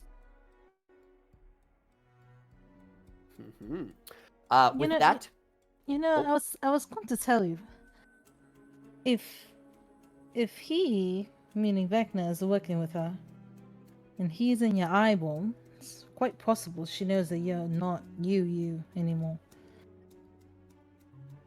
You can't assume that any secrets we have aren't known. Well, He'll have them. The question is does his interest and ours align for the moment? Is whether or not he'll tell or do something about it. at the moment, I mean, she did show up, so. Who's that Pokemon?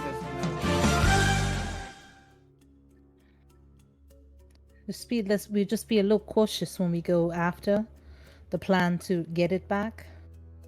Not that I want to hide anything from you. Just maybe we don't tell you the whole plan because he's in there listening. Assuming he's listening, I've kept him pretty well beat back. He's always listening. Can I see her I will eyes? say, yeah, you don't see any strange anything about it. She seems fine. Oh, wait, there it is. A little twitch again. It happens almost unnoticeably every once in a while. But you've seen Casimir deal with that for a long time. Not since he's been reincarnated. There's been none of the the weird twitching. Although Casimir, I will say, you as a scholar and an intellectual know the following. Vecna is the god of secrets. He knows everything from any time in existence at all time, all the time. He knows everything, at all times, right? There's no secret. It's basically Vecna is Jay. Jay knows everything, so Vecna knows everything, right? He's a god of secrets. So, he's the god of knowledge. He knows everything. He knew our plan the moment we concocted it. Exactly. The moment you think of it, he knows it. He's a god of being in your mind and spying on every single thing you do. But the thing about Vecna is he doesn't ever tell anyone his full plans, not even his loyal followers. You guys saw Ash. She was ready to do it all, to throw it all away, and she was discarded at the wayside, right? For more powerful players to now carve their way through, like the Archmage Zektoron, who's still out there doing something. But yes, Sure. Vecna knows all, but he chooses what works for his plan to divulge and to who. But you see that Frost Cloud moving, so she probably is not in on it. I mean, you tell her if she moves quick enough, she can get the shit right now. I will, I'll pull out the sending stone. I'll let the rest of us hide. Hey, checking in. Cleared it out for you. Burnt a whole path all the way through it. Found it. I can't get close enough to touch it. It's all yours. A few moments later, you get a message back saying, just like old times, Skylith, I'm very glad you're back with us. Finally feeling like a real family again. Kenneth is here too. He'll make sure we get out safely, And then I'll use the last little charge on it. Yeah, looking forward to it, little sis. Where do you want to meet? And she will, send back saying, this thing is going to be really hard to move. We are going to head back to our hideout.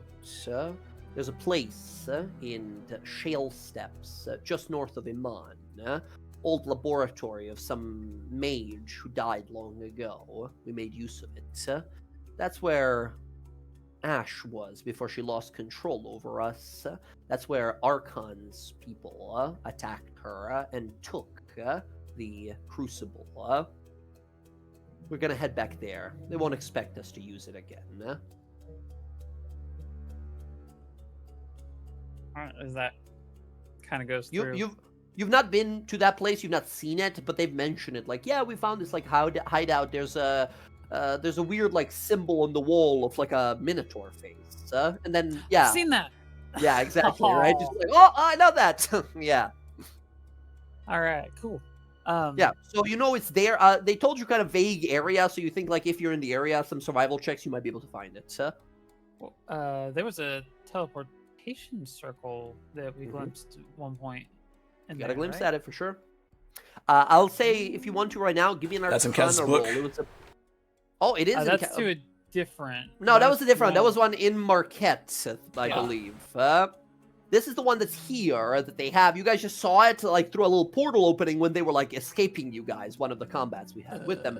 You can give me an Arcana roll here. I'm gonna say it's kind of hard at this point. It's been a little while. You didn't have your 22? magic then. DC 20, you remember it. You're like, okay, I'll meet you there, and you know how to. You can mark down Shale Steps hideout portal in your like list of teleportation circles. Oh, cool. Shale Steps, like one word. And for those of you who are from Tal'dorei, Shale Steps is a combination of three small like villages basically, that have formed a little community of dwarves, halflings, and humans calling themselves together Shale Steps. And they're mostly like fishing villages and like farming villages. A quaint little place, and nothing out of the ordinary with it usually, yeah? But apparently there's a old laboratory. Alright, then, yeah. Alright, they're gonna get it, and they're gonna take it back to the hideout in the Shale Step. I can get us there whenever we're ready for that.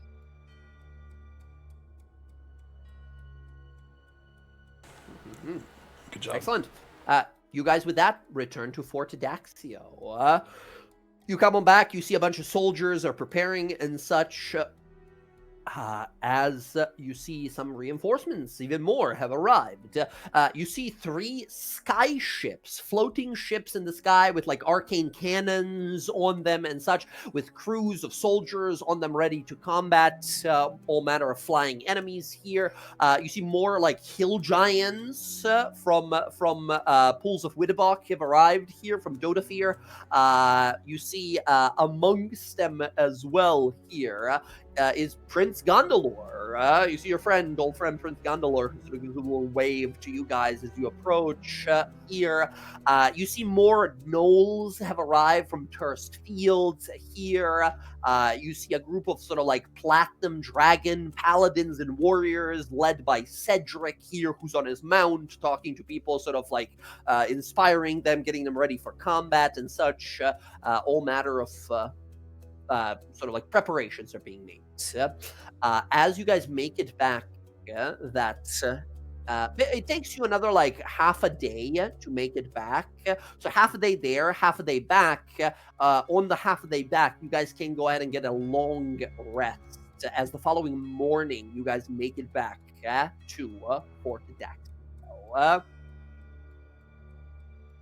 Okay, Cool. As you make it back, the Archmage, the Arcanist Allura Vysoren meets with you guys as you see some of the generals here, the 4 generals that lead the regiments here, the 4 regiments.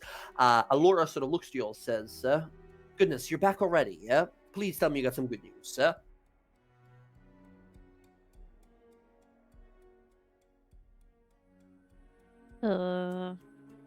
What of the Forge Mistress, Oh, she's fucking Dead. dead. I killed her. Yes. Oh, incredible. That is very good news. Our enemies are without magical enhancements. Or the means to All make right. them. Or means to make them. How? Was it the Forge Mistress that was, we assumed it was the Forge Mistress's magic that was enchanting. The Was Forge that correct? Mistress is slain, yes. The enchanted anvil she was working on has been destroyed as well. Incredible. Very good news. Although, as a appreciator of the antique and the arcane, I can't help to feel sad for the tremendous loss that anvil could have helped in crafting all manner of useful things for our future.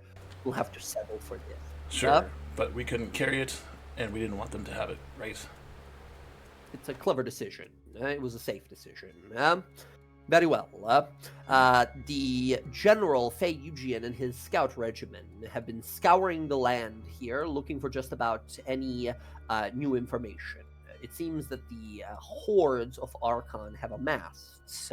They've not seen any more movements, and in total, they number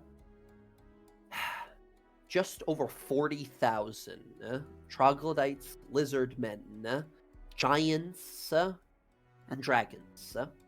Dragons are the lowest lowest population amongst his armies. But any amount of dragons is too many dragons.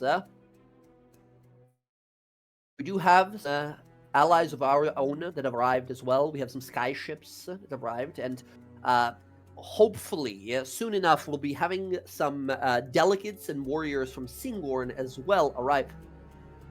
At this point, all of you hear a sound so loud it briefly deafens every single person within Fort Daxio.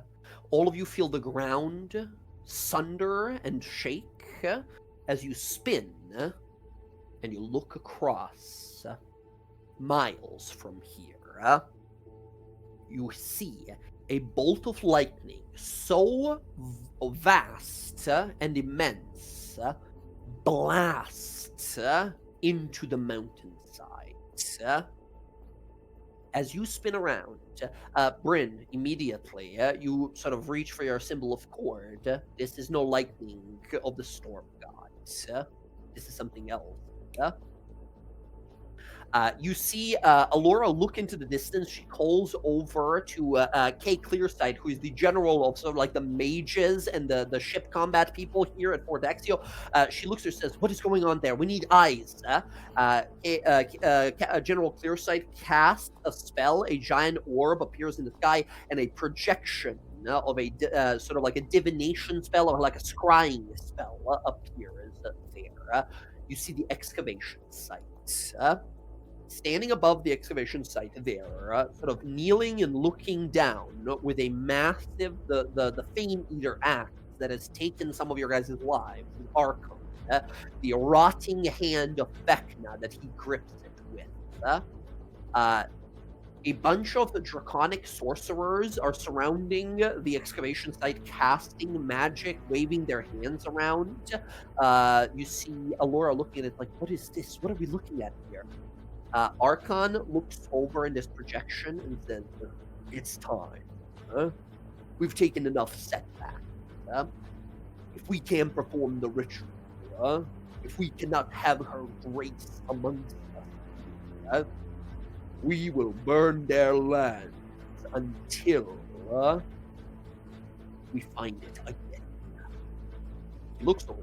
Do it. You see, stepping forth past him is Kroll, the Death Cleric, symbol of that Ioun pendant around him. Grabs on him and says, "Yes, Archon, you chant. By the might of Tiamat, by the power of lightning I've taken upon me, the storm I made my own, I call upon these bones. Rise once more, Iron Storm. Let the world fear the mighty dragon again.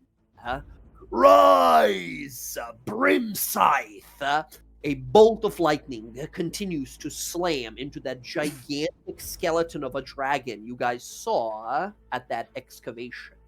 And you watch flickering light begin to be made flesh, rising, twitching, wings reassembling, flesh growing as this true resurrection spell is cast through power of stolen lightning that now Recharge, having returned from hell, Kroll, the Death Cleric, casts.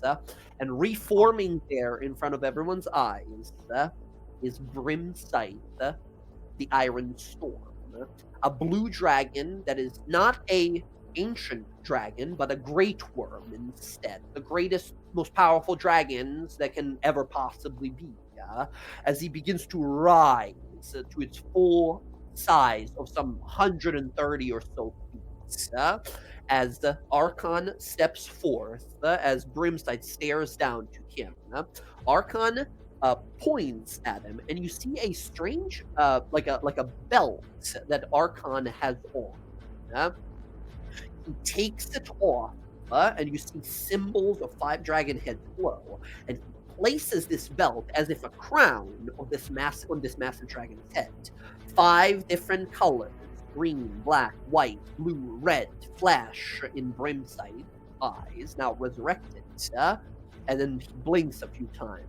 And he looks down to Archon and says, "Let their land be made to burn." Turns around as Archon climbs atop the dragon, raises his axe, says, "Warriors of Tiamat, burn, kill, ravage, and destroy. until it is done. All of the soldiers rise and begin to march towards Fort Daxio as we see the giant dragon Brimside fly as Archon roars, "To war!" And war begins.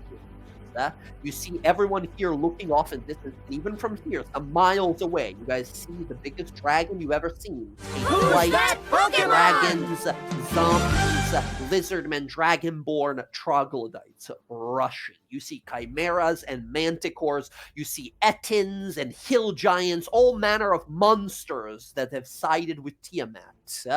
Begin to rush their way here as a tremor so loud it shakes the ground here can be felt, breaking the walls as if of Fort Daxio already. Everyone gathers there looking at this as everyone looks at each other, realize here it comes, the charge, the attack. And as all of you raise your weapons, gather yourselves, realizing here they come. That's where we're going to end the session for tonight. Oh Okay. boy.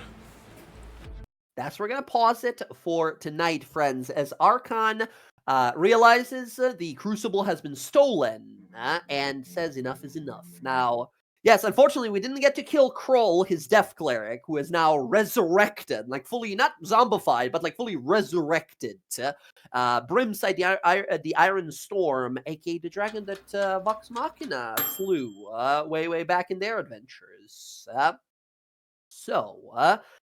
Friends, thank you so much for gaming as always. I'm very excited for next session. Next session, we are doing some war gaming.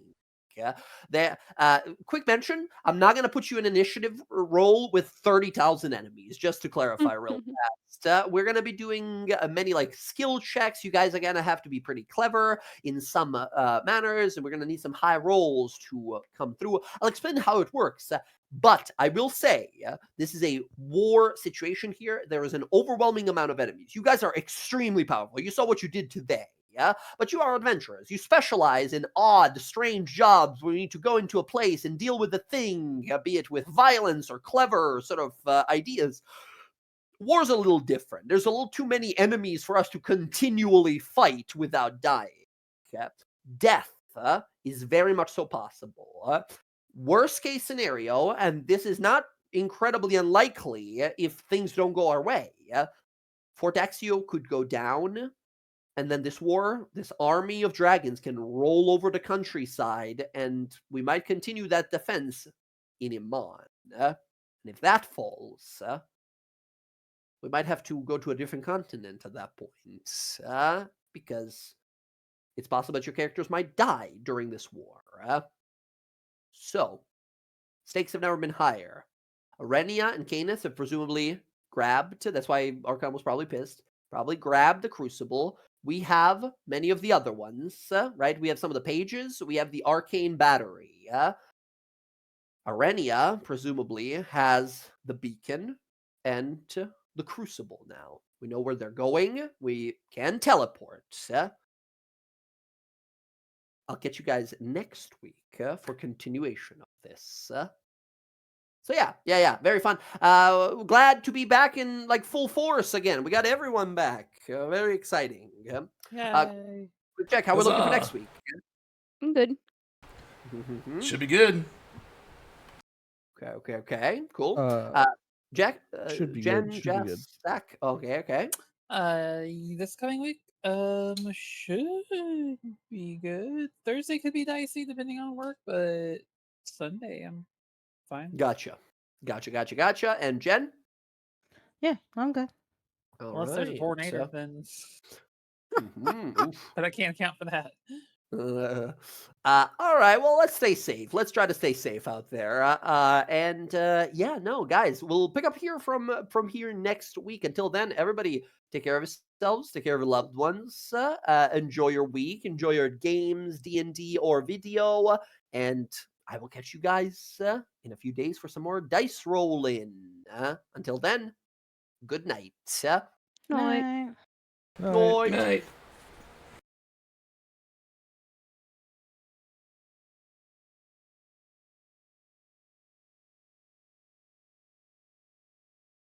Okay, everybody. Thanks for hanging out for our Tal'dorei Adventures of the DawnGuard. That was super fun. Pop Samurai, Jelani, thank you for the resub. 34 months, that's crazy. I do appreciate it. I look forward to seeing you on stream, hopefully soon someday. Donkey Kong High School, thanks for the raid. Super appreciate it. We're going to raid out. I know most of the people who are still here are Pokemon Go players, or not Pokemon Go, excuse me, Pokemon community game players. So we're going to raid out to a friend of mine that's doing that. And I hope you all have a lovely week. We'll be back Thursday for Wild Mount campaign, hopefully. And then next Sunday for this continuation of this one, and it should be good. And then during the course of the week, I'll probably either be playing Marvel Rivals or Baldur's Gate 3, depending on what happens. Yeah, so it should be fun. Just when I get the chance, I'm going to do that. I'm enjoying both those games. There we go. All right. So thank you very much. We'll see you guys next time. Love y'all. Bye.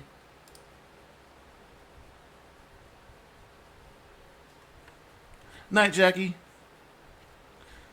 Oh, wait. Let's see here. Are you... No, wait. Thanks for hanging out. All right. Laters.